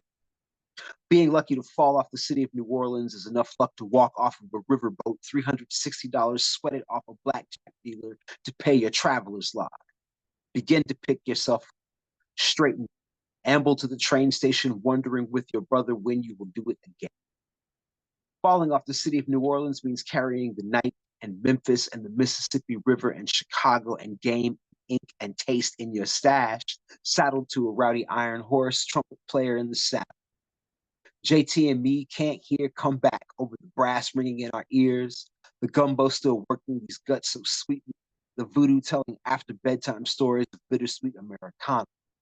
And we reveled, and the swamps can't wash that away. Thank you. See you soon. Thank you very much, Billy, for joining us tonight. It's always a pleasure to have you. You're an amazing poet, and get that sixth grader to bed. Blessings as always. Good to hear you, Billy. Yes, amazing. Bravo. Thank you. Nadia, I'm sorry I missed your recent feature. And Rich, am I going to see you this week in Albuquerque? You are. Transportation's a bit of a sticky, tricky thing for me kind of lately, but I'm going to try like hell to get there because it would be a goddamn shame if I didn't get to see your face and give you a big hug, man. And So Billy, Good night, good people. all I can say, Billy, is ditto.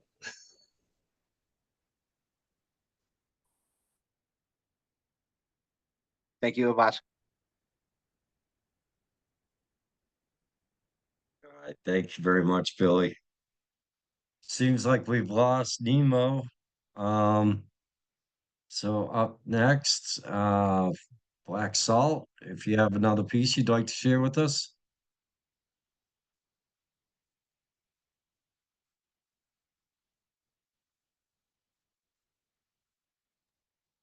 Sorry, yes.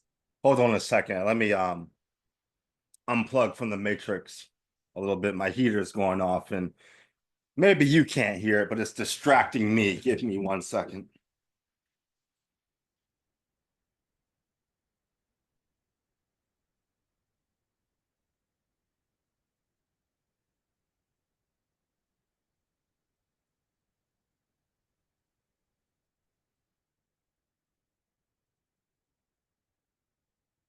Yeah, so now that that's done, I'll share with you a song. This is something I came up with on my guitar, and it's got some ambient samples to it. So I'll need to use the share screen feature if I you think I can already enable switched it that. for you. Okay, cool. Now give me a second to pull this up. And let's see here.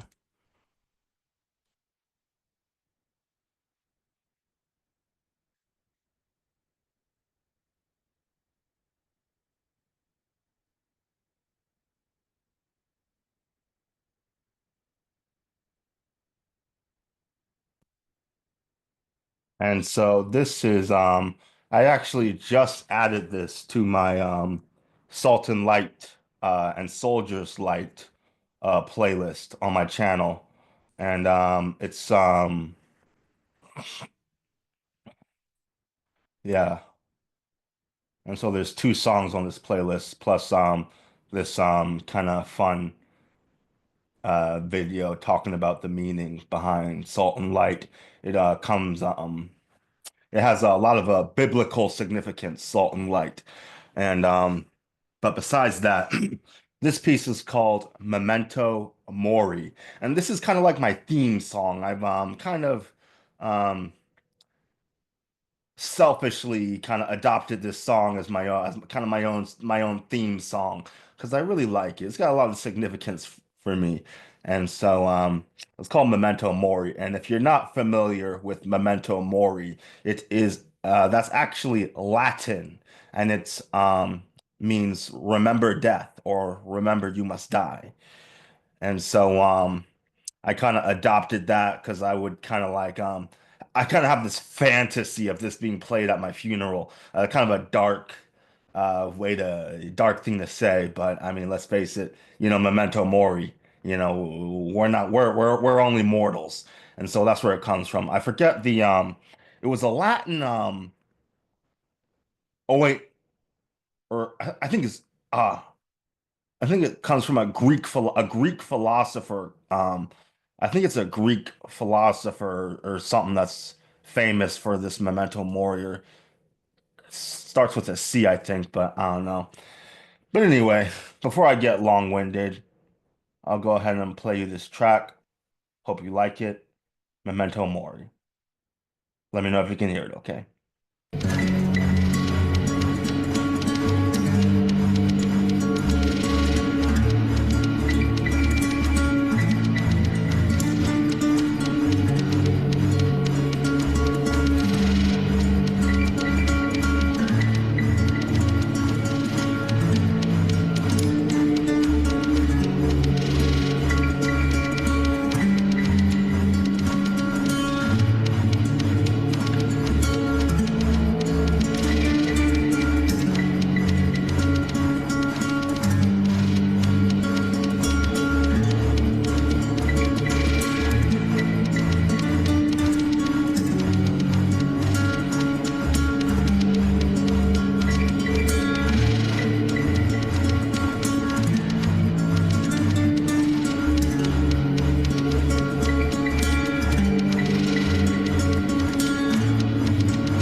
And I cut it a little bit short, but it's just a loop.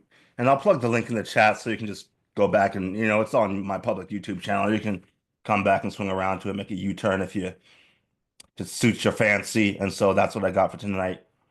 Memento Mori. Thank you for listening. Thank you so much, Black Salt. It's always a pleasure. You are a creative being, and I love you so much. Thank you for being you.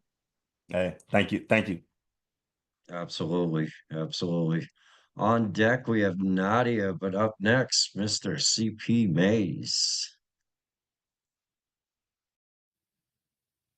Hello, everybody. To take a note from Nemo, it's a series of poems. Badge me into beautiful, and this is fourth in the series. May the pressure soda pop fizz forever, my friend. Your world was never meant to be flat. Jam as much dirty laundry as you can inside the man's machine and watch the top 1% come clean. I grabbed your tongue by its hand, proceeded to Sunday stroll it around a secluded smile until a pet peeve and a peculiar fuck you robbed me. So I pleaded with all of the could-haves not to bury me with the rest of our never could have beens. You put in the work. Hope it pays off. Tell yourself that he didn't really mean it. Remind your broken lampshade language and flying saucer diction is the only broken slang love speech she's ever learned, so you work. Tell yourself that I deserve better than I don't really deserve. Pick a drug of choice. Chase it with the laps you run around yourself and cardiac arrest the track marks. And stay sprinting away from yourself with that runner's high. Fuck complaining if you've never learned to walk in another man's shoes. Try handicapping in another man's wheelchair for a day. Gather up all the grit you can muster and try walking a mile in another man's crutches. I just tried both. Believe me, it's nothing to brag about. The nicotine in my lungs can co-sign that. The numb neverminds not only willing to step on another man's head to get ahead are often quicker to cut off a wheelchair and rush our traffic. All of us who had the same shuffle forearm pistons pass head nods, passerby wrist games wave to each other, race and gender make up different makes and models all runway bruise, spoke knuckles and overcome. I smell like sweat sympathy, and do I deserve some? The only other that can stare you in the face-to-face all riding strollers. I'm sure there's a metaphor in there somewhere, but right now I'm emotionally crushed and I can't seem to navigate my way around it. My appointment was for 11:30. I checked in at 11:28. It's almost 11:50, and I'm in the Veteran Affairs Psych Ward. 15 minutes pass. A deathly disturbed silence fills the room. 24 or so veterans know something that the rest of the world doesn't know. Something that few in the rest of the world can grasp, grip, and hold on to if the brain doesn't want to. This world is truly fucked up.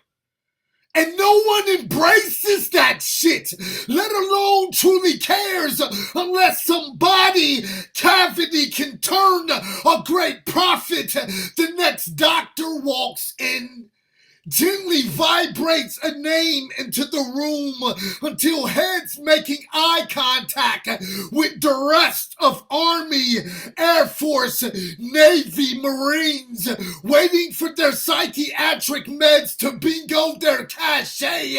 There are walkers and wheelchairs parallel parked all around this room. A young granddaughter of a toothless Vietnam vet asked her mother, who decided to join this forgotten field trip of "Am I innocent?" a heartfelt question. She points her tiny little finger and says, "Is he a soldier, Mommy?" The sad of silence fills the room again. I look up from writing this and notice another dawn of vets have formed a line in the check-in window. It's 30 minutes past my appointment time, so it's my time to rejoin that line and check in. This is my life on days like this. Poem.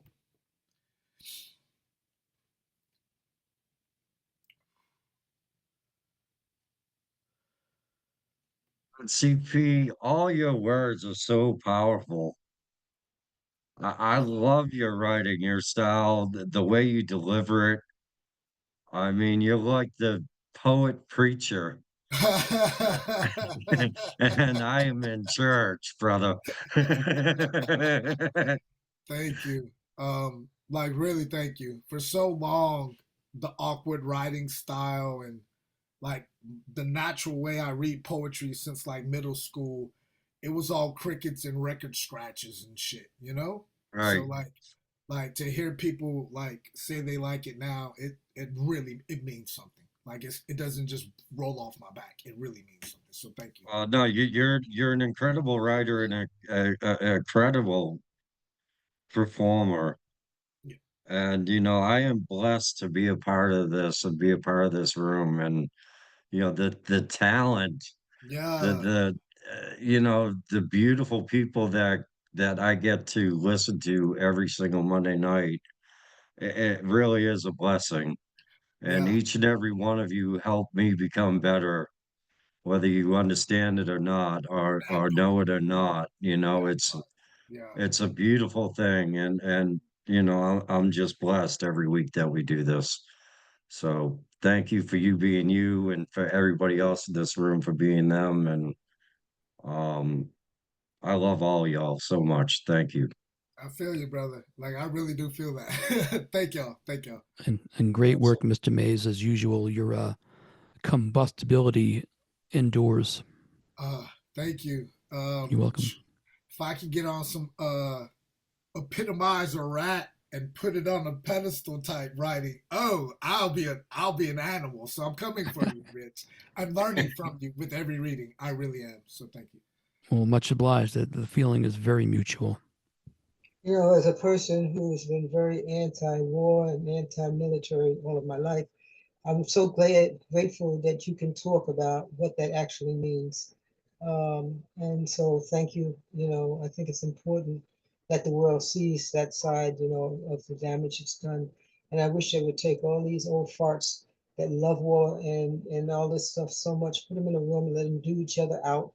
So all these young boys, now girls, who come back destroyed and come back with all kinds of medical problems can live a life of peace. But thank you for putting it out there. Thank you. Thank you for saying that. It means a lot to vets. Thank you. Yeah. Absolutely. Absolutely. Well, on deck we have Sidekick, but up next, Miss Nadia. Bless us when you are ready. Thank you, John.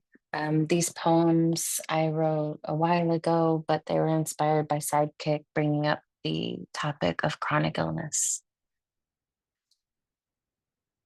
This first piece is called Invisible Battles.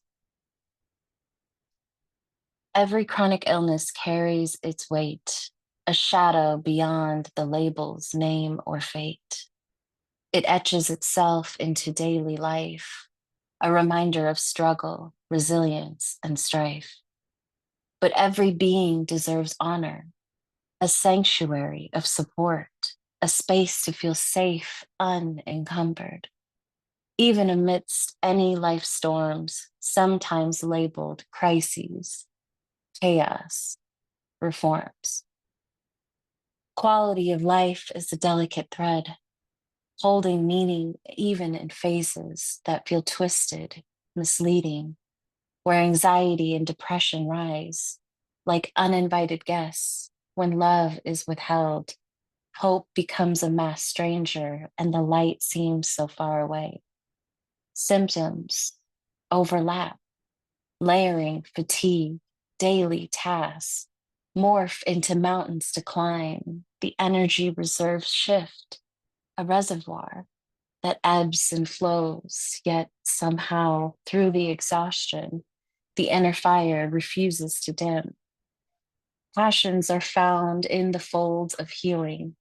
A quiet ember reignites the soul. That inner light, buried but not forgotten, begins to flicker, revealing itself with each step toward trust, building a foundation, a fragile yet beautiful structure of inner trust.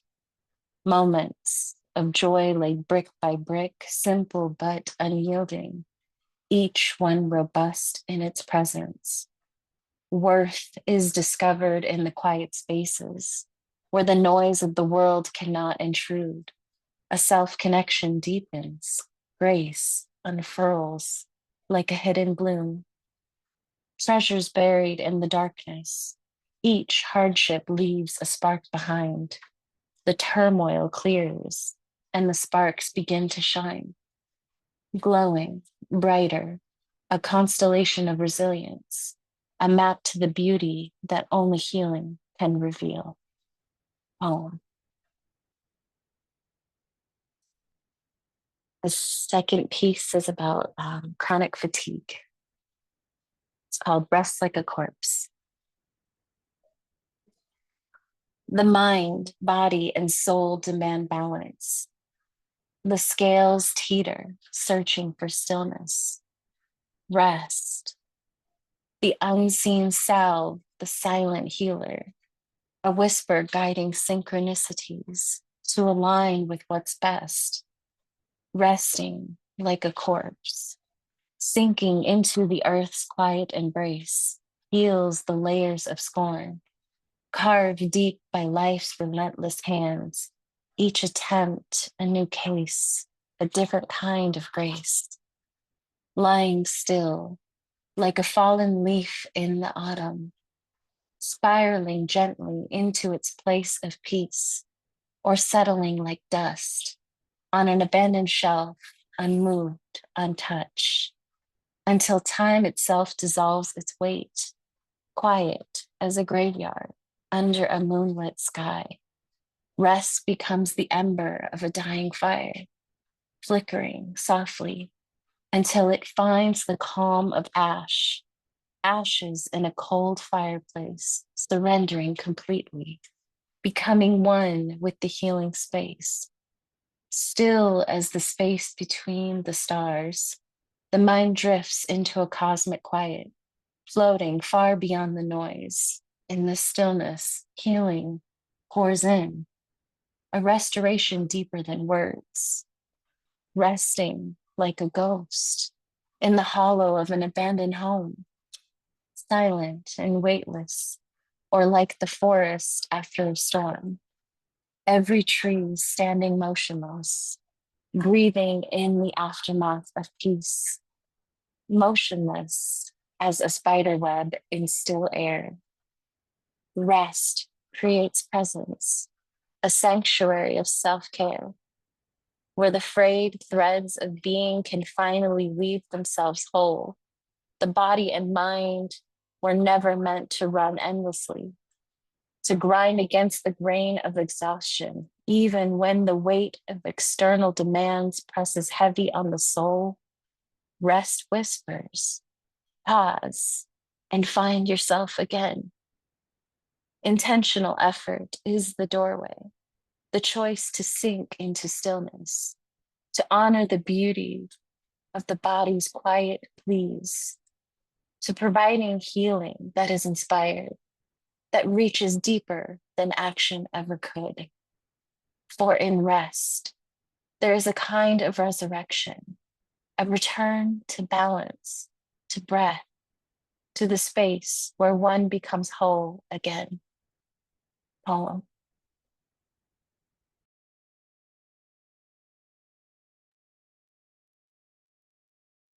Absolutely beautiful, Nadia, as always. Thank you so much. Everybody unmute and give it up to Nadia. Dude, Nadia, you got like quiet bars so hard. It's so great. That the inner fire uh like refusing to go out. I feel like that cuts both ways on the yes, the chronic illness itself and then also the desire to keep going. Like, yeah, you're a brilliant writer. You know, as a person that's also living with a life-threatening disease, I've been in an electronic wheelchair for quite a few years now, and kind of hard-headed, and a lot of the medication that they would like to give me, which made me might be able to stand without the wheelchair, but would take away from my creativity. I refused. So I really identify with what you write because the reality is the creativity is my medicine, and I'm always honored to hear somebody else how to deal with it and let people know that we can still do what we do despite our illnesses. Thank you. Yeah, good work, Nadia. Solid work, well presented. I think this is maybe the second now, or maybe the third now time that I've heard you. A privilege always.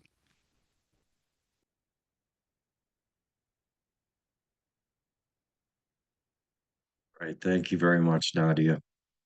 It's always an honor, and we've missed you. So I'm happy that you're back sharing again.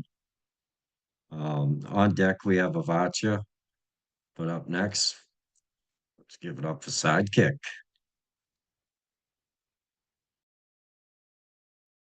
You have to unmute before you do the pew pew pew pew pew pew pew noises if you want anybody to hear. All right. Uh, depression is a big word for an 8-year-old. So I nicknamed my depression Johnny. And Johnny never asked to come over. That's a lie. He never left. Would whisper in my ear while I was asleep, I'll always be smarter than you. I first met Johnny in the 3rd grade at my grandmother's funeral. He screamed at me through her smoke black eyes. He wasn't there to console me, just control me, his hands on me in a way no one could see. In between hugs and kisses, depression, Johnny would whisper into my ear, you know, one day your parents will be cooking in a chestnut box. Same for family, same for friends, same for before he could finish, I ran into 12 years old, where I ran into Nissa, dark hair, dark eyes, and a smile made of spiders. I wonder who she liked more, Johnny or me. She'd say hi, and I'd hear girls like strong men with wide shoulders. She'd say, you can sit with me. I'd hear, you have a glass heart, and I have a hammer for a tongue. Let me kiss you broken. Johnny would say, tag, you're it. And we'd be off running. I got my first job when I was 14. The manager said I was a hard worker. Johnny said I didn't have the brains for much else. Said I told you so when I spilled a bucket of paint, the counter red, like my wrist could be, if I'd let him take control. So I got some wood and built a box to keep Johnny in. Called that box doctor visit. Called it citalopram. Called it Percocets. Johnny would knuckle knock my box of pills with questions like, is there any reason at all that you can think of to be happy? Is this where you thought you'd be when you were 35? Do you really think a dirty hippie says anything worth listening to? You think this world is beautiful just because you say so? I bet you didn't even notice that you're holding that gun bottle. Is there any reason that you can think of that I shouldn't cock this trigger and have you take a shot?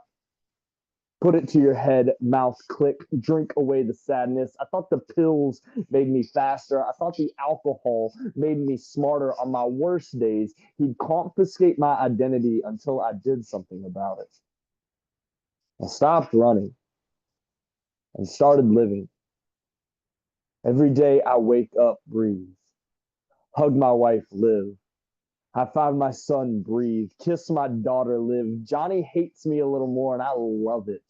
When I log into rooms like this one with my hands wide, trying to feel every heartbeat on the other side of the screen, all he could do is wait for me to log off. So forgive me if I start trying to reach through this screen to hug strangers tonight. It's just that your arms look like barricades I know he can't cross. They feel like mountains that I know he can't move. Your arms look like mine. And you look like me. Like maybe you've got a Johnny of your own. I have hung up my running shoes, hung up my living blues. Stop chasing death like it's a destination I'm in a rush to get to. And I know just because I'm not focused on it doesn't make it go away, but I don't have time to run from it anymore when I'm too busy running towards all of this life in front of me. Poem. I live on the west side of Charlotte. And y'all got to say like bad poet because I have a elementary school that's a block away from me that's got one of the highest illiteracy rates in the country. So I haven't been doing my job, but we're doing our best, like trying to get them to school and teaching them the ways that we can there. And I live on an eighth of an acre. And I love bringing the kids in the neighborhood in to grow veggies and play around with words. And so this poem is about that. In my yard, I'm getting it. Sidekick jumping the candlestick. My back end thick. I'm an agricultural Vic Vaughn. I be the picture of a masterpiece. It's quite ludicrous, actually. In the middle of my hip hop fantasy, I saw a car go by. Yo, what it do, Frodo? You ever feel like the skin you're in don't match your spirit? Like when all your interests don't line up with your epidermis? If I'm Frodo, then my hood be the Lord of the Rings. And that man down the block slinging rock is a dwarf selling the habit. Elves keep moving in, makes sense. Since they keep building 2 stories, chasing them treetops, gentrification TikTok, and I don't want to be the hero. I want to be Sam, a wise man, but these G's keep tempting me. If I extend my hand, take that power, that very hour, no longer a hero or sidekick, Charlotte would see a new Saruman. A white wizard posing as an ally. Cops, Urukai, throw stones, then hide hands. I'd be invisible to all unfriendly eyes via white skin and code switching. No one noticed the would-be hippie be the one cutting down legacy trees, burning up dark forests and fentanyl. Orcs orchestrating a new world order, goblins paying tributes, and always the white hand of a sorrowful man on every after-school program, and the great eye watching through the electric owls on every street corner. Don't whisper here.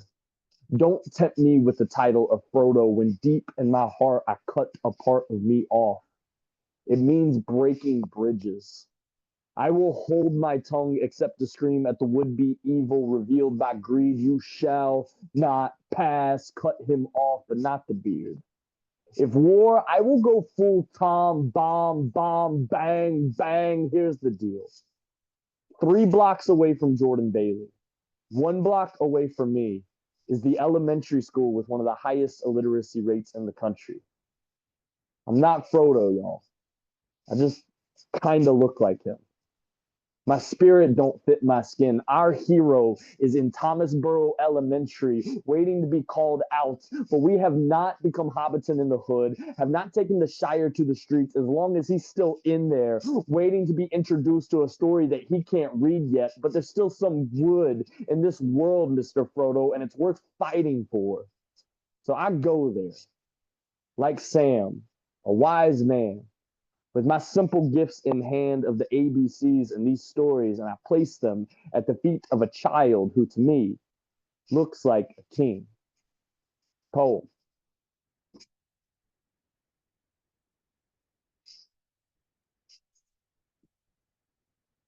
And sidekick, that was amazing. I hope you come back here some more. Yeah. Absolutely beautiful work. And I'm always down in the Charlotte area working, so if you're ever around, man, let's catch up for sure. Dude, next time you're in Charlotte, please. Yeah. Absolutely. I love your work. I love the ambiance and the message. You know, and also we do a multilingual poetry series the fourth Saturday of the month. I'll put it in the chat again. I hope you show up because I think what you say is something that more people need to hear. Mhm. Thank you. Yeah, absolutely. I would love to come through. Thank you for the invite.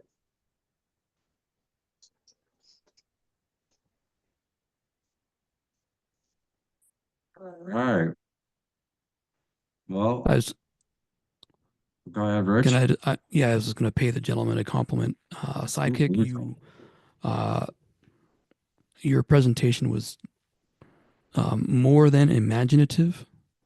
I loved the viscerality of what you did, and as an old school performance poet, going way back, I love that you took the time to be that you presented the work even in a Zoom reading, which isn't like being on a physical stage made out of wood with a metal microphone in your hand. You took the time to bring your work off book, which it honestly is a little tricky in a Zoom, I think, versus being on a physical stage. So good work, man. Good work. Thank you, man. Yeah, there's You're welcome. something beautiful about the concrete generation, the Slam Charlotte kids that I like grew up with, and hip hop in general has this thing where it's like if you give them something broken, uh, it pushes the art form into like a new direction, right? So it's like mom tells you to stop the record and you like slam on the wax and you hear that scratch, and then that becomes like the signature thing in like DJing. Um, yeah, or fading between two songs or whatever. You can't have a full band, so you're trying to do it all in this like smaller space. Yeah. Yeah, and ever since like we've been on Zooms more for like the last couple of years, I've been like, dude, there's such an opportunity here. If we can figure out how to play with it. And so yeah, thank you for that. Like the same way you're doing it with like your sound with that mic is perfect. Thank you. Appreciate it. So yeah, it's all about taking what we're given and making the most out of it. totally. Absolutely. Well, on deck we have Rich, but up next, Vacha, please bless us with some words when you are ready. Okay, I want to do this one for a wonderful, amazing artist who left us not too long ago. His name was Sugar Pie DeSanto, aka Palaya Balinton. Littlest big woman I've ever known in my life. And if you did not have a chance to see this woman, who was known as a major jazz singer, did some recordings with Eddie James and what have you. Introduce you to her, and I hope you make a point of getting to know her. I called her Blue Thunder. So this is called Blue Thunder, inspired by Belaya Balenton, aka Sugar Pie DeSanto. The very first time I saw the phenomenon we call Sugar Pie DeSanto, she took my breath away and I was hooked. The amazing, Upalaya Balenton, singer, composer, dancer, doing acrobatic flips at 66. An act? Hell no. This little woman was a presence without precedent, and I was completely under her spell, caught in the strength of her magic. Didn't know how to describe what I'd just seen or heard. Felt like I'd been hit by some kind of supernatural force. She was an indescribable power. Felt like a musical earthquake. I called her Blue Thunder because there was no other way to describe her. And I wasn't the first or the only one hypnotized by by her talents. Upon seeing her show-stopping performance at a talent show, the legendary Johnny Otis immediately signed her, recorded with her, gave her the stage name Little Miss Sugar Pie, but she was more than that. New York born, San Francisco grown, Umpalaya Baracema Baleton, a small Afro-Filipina powerhouse, not quite 5 feet tall, but sister was a tornado. I say sister was tornado strong, and the newly renamed Sugar Pie DeSanto was a fierce, fearless, creative being impossible to ignore. She was Blue Thunder. A fiery wild child from a musical family that radiated the perfect blend of Tagalog with collard greens. Girl was electrifying as a bolt of lightning. Then, as a teenager, little Pelaya met Etta James. who was brought into and lived in the Balanton home like family. It was a time when the Fillmore was on fire, a time when these two wild girls found their way into every talent show in the Mo and made a way to show their stuff on every stage and every club they could lie their way into. That is until Pelaya's furious father would find her and very loudly take her home. But even the humiliation of those very public tongue lashings couldn't stop her. Girl was like an express train that had lost its brakes, and she knew she couldn't stop. Sugar Pie appeared more than 20 times at New York's Apollo Theater, and it was at the Apollo that she was spotted by the great James Brown, and like me, he was hooked. She toured with him and became his opening act for the next 2 years. Her prowess as a performer and composer got her a contract at Chess Records and made her their highest paid and most productive writer at the time. Sugar Pie has more than 100 compositions to her credit, some of which have been recorded by Fontella Bass, Little Milton, forgive me, Little Milton, The Whispers, Billy Riperton, The Dells, Jesse James, and many more, as well as recording 2 historic records with Etta James, one of which was featured in the award-winning movie, The Hurricane. Sugar Pie DeSanto is a different kind of blues queen, a blues queen who's as comfortable with rhythm and blues and jazz as she was and is with the bluest of blues. Some know her by all the awards that she's won, or the songs she's sung. Some know her by the comedy of her words or her acrobatic stage presence. Some know her as Upalaya Marcema Balinton or Sugar Pie DeSanto. I know her as an 85-year-old phenomenon, a seriously brilliant and committed artist forever running loose chasing the blues, and I still call her Blue Thunder. Thanks for listening to my words.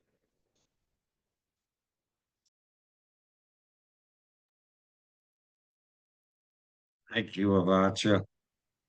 Absolutely blessing. I love your work and everything that you do. Um, you're such a beautiful person in every way, and I appreciate you so much.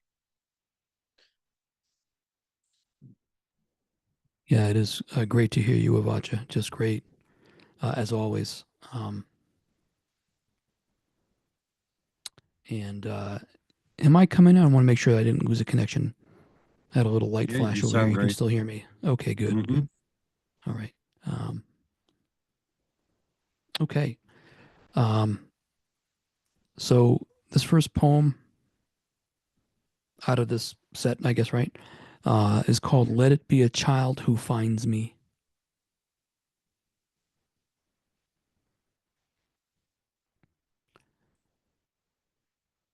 Let it be a child who finds me, lying supine in the leaves about an hour after I've done it. My eyes half lidded, half trained on a glimpse of November sky in the tangle of tan and green poplar limbs above. I want to be a lesson about impermanence this child will never forget. Let it be the sight of life having left me that leaves this child ready to face a world of wonders, clear-headed and correctly jaded, impervious to surprise and delight. And when he sees my body there, let him cry and weep, and then know that it's okay. Let her scream and tremble, and then know that it's okay. It's okay. Everything is okay. Please let this child understand that forever is nothing more than a fairy tale for grown-ups who are terrified of funerals, for men who are haunted by silence, for women who are afraid of the nighttime. Let it be a child who finds me in the center of either September or November, stiff as a board on the ground, with something like a snarl but akin to a grin on my cool, colorless lips. Maybe I just decided I was tired enough to just not eat or sleep anymore. And the overcast gave me permission, and that was where the decision was made. Maybe it was 36 Advil caplets at once, chased with a fifth of rum and a minor seventh. Maybe a Sig Sauer P220 up against the roof of my mouth when the time came. when the time came with a recognizable time signature, the time signature of a song that better not be played on an instrument, the sound whole of a guitar suddenly animate, human, and crying. And the joke of jokes is how quickly the gasp becomes a sob when you know at last that you are the punchline, the Rubik's Cube that explodes in hot slate shrapnel when you solve it. Life is the lifting of the heavy glass lid and lowering the little white shelter kitten's pleading face into a terrarium full of scorpions. If you could hear television static, if you could hear television static, it would sound like all of us praying. Life's lifting the massive steel lid and lowering innocent baby God into a terrarium full of boa constrictor, full of slick, pink, wriggling and ravenous lies. Linda's tongue licks teasing circles around Sarah's nipple, slow motion in a scorching hot shower, full of red light for just a second in slow motion, and then suddenly the both of them never existed in the first place because you didn't love them enough. Imagination multiplied by hope equals, really, null. And the don't walk sign on the street often seems angry and seems to know that you want to talk, that you need to go somewhere safe. And the sign suddenly reads, so what, instead of don't walk. The yield sign's fluorescent yellow identifies as RAL 1023, but some of us want to be left alone. Learn how to say, am I the only one who's seeing this? In as many languages as you can. Together, we can solve the problem of happiness. So let it be a child who finds me, a rich child, a poor child. It doesn't matter at all. Let it be a child who finds me exactly as I have described here. Still at last, after running in place for no reason at all since childhood, while the planet under the feet keeps turning for no reason at all, I want a child to find me like this. If I can only save one person from innocence, let it be. Let me be that putrefaction and promise underneath the leaves, swirling in a gentle breeze, in a chill and wordless autumn, a world of mud and jade and muck and damask and reseda, cyclamen and sunset and walnut mocha blood spatter and then black and rose and then black darkness, viscous, poured into a bucket of black paint, and you, Greek chorus, on the AM band of my inner monologue. You can't change my mind any more than I can now.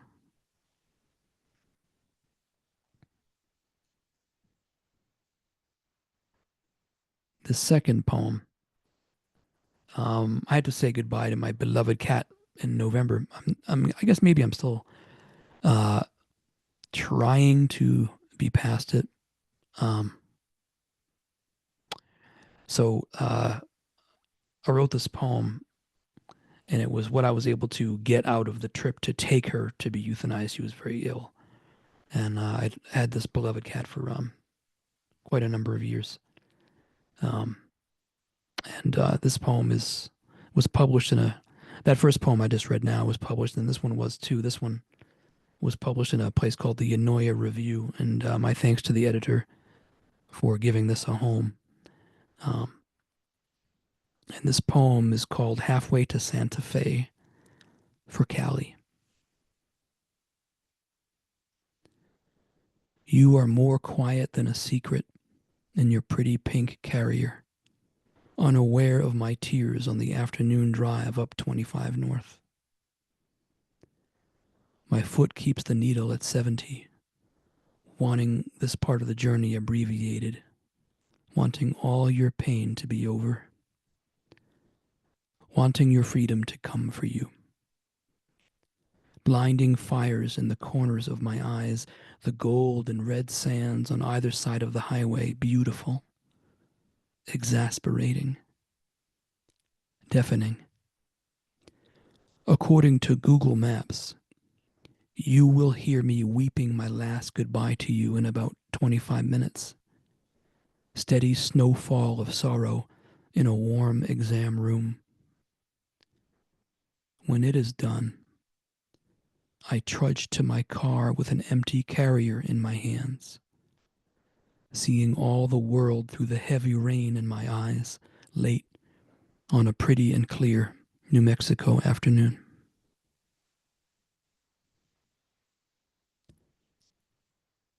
Thanks.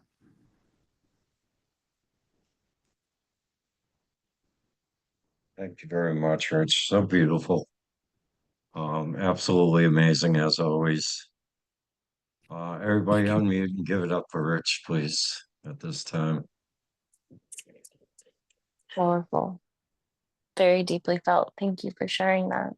I know the pain of what you've described, and I'm sorry for your loss.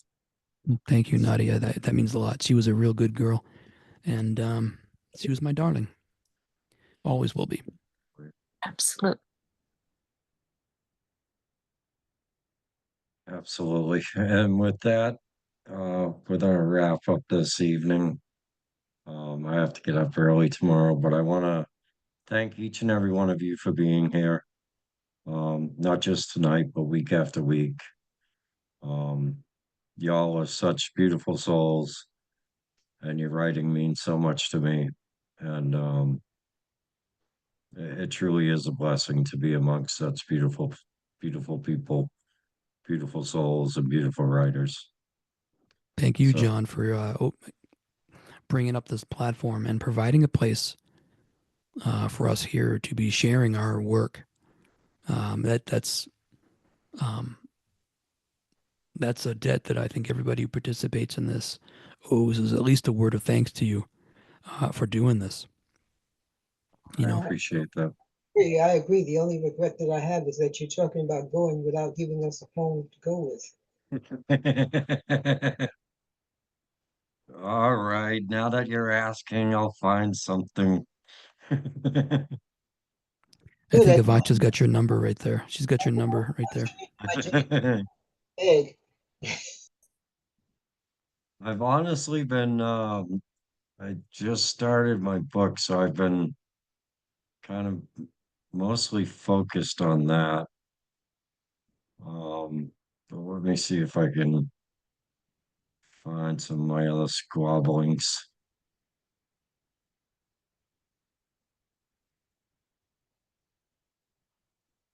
Um, to gaze in the eyes of bliss, an ocean's kiss, and the mist that soaks into my pores, saturating my soul with the scent of your love. I feel you, worlds apart, forever stitched in this heart that bleeds the blood of our ancestors. I wonder if you think of me as I think of you, golden in spring's bloom, a butterfly free on the breeze, resurrecting a new day of peace. Do you see me? I want you to see the depths of my soul, the ancient ruins, the catacombs where my tainted artifacts lay, a soul wrapped in copper and jewels from the sea, encased by this callous shell. Do you remember me from another life? The peace we created in fields of luscious green, flowers flowing in the winds of our destiny? Can you see them when you look at me? Do you feel our strings vibrate, creating that hum in your ear? A soft glare that disappears when we stare into the storms? Our rainbow awaits. That's kind of all I got right now. Hey, let's go, Sometimes, John, I John. want to, yeah, John, good work. And sometimes I feel like I want to reach out and send you one of my genuinely absurd poems and just have you read it cold out loud to see if you can get through it. I think that should be an assignment I'll give myself sometime. I would absolutely love that. I love being challenged, um, especially the phase I'm in now, because I'm trying to break a cycle of mine. I've been a very You know, when I first started out writing poetry, it was all micros that I used to write. And then it became, well, I want to write long form. And when I started writing long form, everything was very structured stanzas. And then I kind of got away from that and just started like having no form at all. But I've been trying to break the cycle of rhyme and get more into prose, being very descriptive, very metaphoric. And that piece didn't represent that at all. Um, but Well, I'm trying to change in a different direction because the book that I'm trying to write isn't necessarily a poetry collection. It's more of a memoir, and in my opinion, it needs to be written in more of a prose style stitched together. Um, well, I was just gonna say, if you can hang out for one more minute, I mhm. could message you right in this Zoom a Word document for a published and very absurd grown-ups only poem that it would be fun to watch you read cold without rereading it first. Okay. And I'm gonna put that in the. I'm gonna directly message that to you right now. Here we are. Let's go bring it up. Okay. And okay. And I just sent it to you directly. And you can either click on it and open it and read it right now or put it to your desktop and read it whichever way you want. You should have it. It's a direct message to you. And for those who are still in the room with us, I will just say for John's sake, to save him, um, this poem is based on a real, actual video. So please don't think anything less of John when you hear this. And you're welcome to think plenty less of me because I'm the one that watched it. Did you get it? Yeah. Okay. Have at it, man. Let's hear you do this. Let's see. Perhaps the strangest thing about the Oh, lack wait. of Sorry, you got to read the title. I got to hear you read the title. harpsichord concerto. What's that Concerto. word? Concerto. Concerto in Milk Major. Perhaps the strangest thing about the lactation porn video is the music playing softly in the background. Mia and Kata, profoundly buxom blondes in matching gray patterned dress, battle worn by gargantuan cup sizes, play with each other's milk, squirting each other playfully and lesbianly in the obscenely ornate crimson and black German sitting room. The only light in this sacred place emanates yellowly and softly from a lily-shaped lamp resting on the black and gold harpsichord in the room. The whole scene is suffused with the luxuriant air of olden European times, and I am bewitched, fixed and fuctated upon the sights. The majesty of all of this causes me to become, in a sense, my own grandfather in the war, and also me a very, very young teen masturbating and all that very once. And while me and Kata, streams of breast milk splashing across each other's tongues in generous sets of cleavage are a pleasure to behold. It's the Bach harpsichord concerto in the background that stays with me long after the girls and myself become finished at the end of the scene. What can change our worlds more quickly than a bit of music from a time gone long by? A sprightly piece of music, the number 6 in an F major, the civilian chords, the squiggly aspragos all invite me to get dressed to walk out of my door and into the fairy tale forest, and I might just do that. So I would have to read that a couple times. just to clear John's good name, I was the one that watched the adult lactation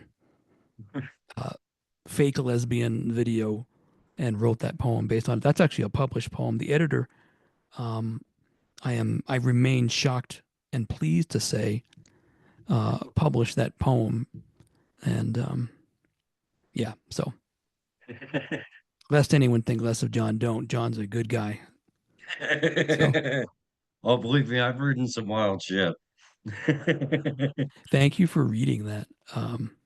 But no, it would be an honor to catch up with you sometime. I like that. I would love to pick your brain and get your thoughts on some things. Sure. I'd be honored, man. I really would. Well, I would most definitely be honored. And I think John should be applauded for gamely diving into this excursion into taboo pornography poem with such aplomb and such courage, just diving into it cold. I love nothing more than presenting a brand new poem to somebody and saying, "Hey, read this. Don't scan it first. Just start," and seeing how far they can get into it. I appreciate that. I appreciate that. Man, I definitely, you got my I contact definitely, info, don't you? well, I have you on Instagram, so Yes. Yeah. Okay. So you can get a I'll hold of me there for sure. yeah, I'll send you a message and I would definitely, Monday through Friday I'm kind of all over 4 different states working, but on the weekends if you ever have a free moment, Sure. That I I would would. love Yeah. to catch up with you. I'm currently a non-traditional student, which is another way of saying I'm not working and I am taking a course at the local college. So I'm pretty much wide open. Okay, great. And uh, Nadia, again, thank you so much for what you said uh, about Callie. That was wonderful of you to say that. And Black Salt, always good to hear your truly novel approach to verse and to the blending of verse with music. You're doing good things over there wherever you are.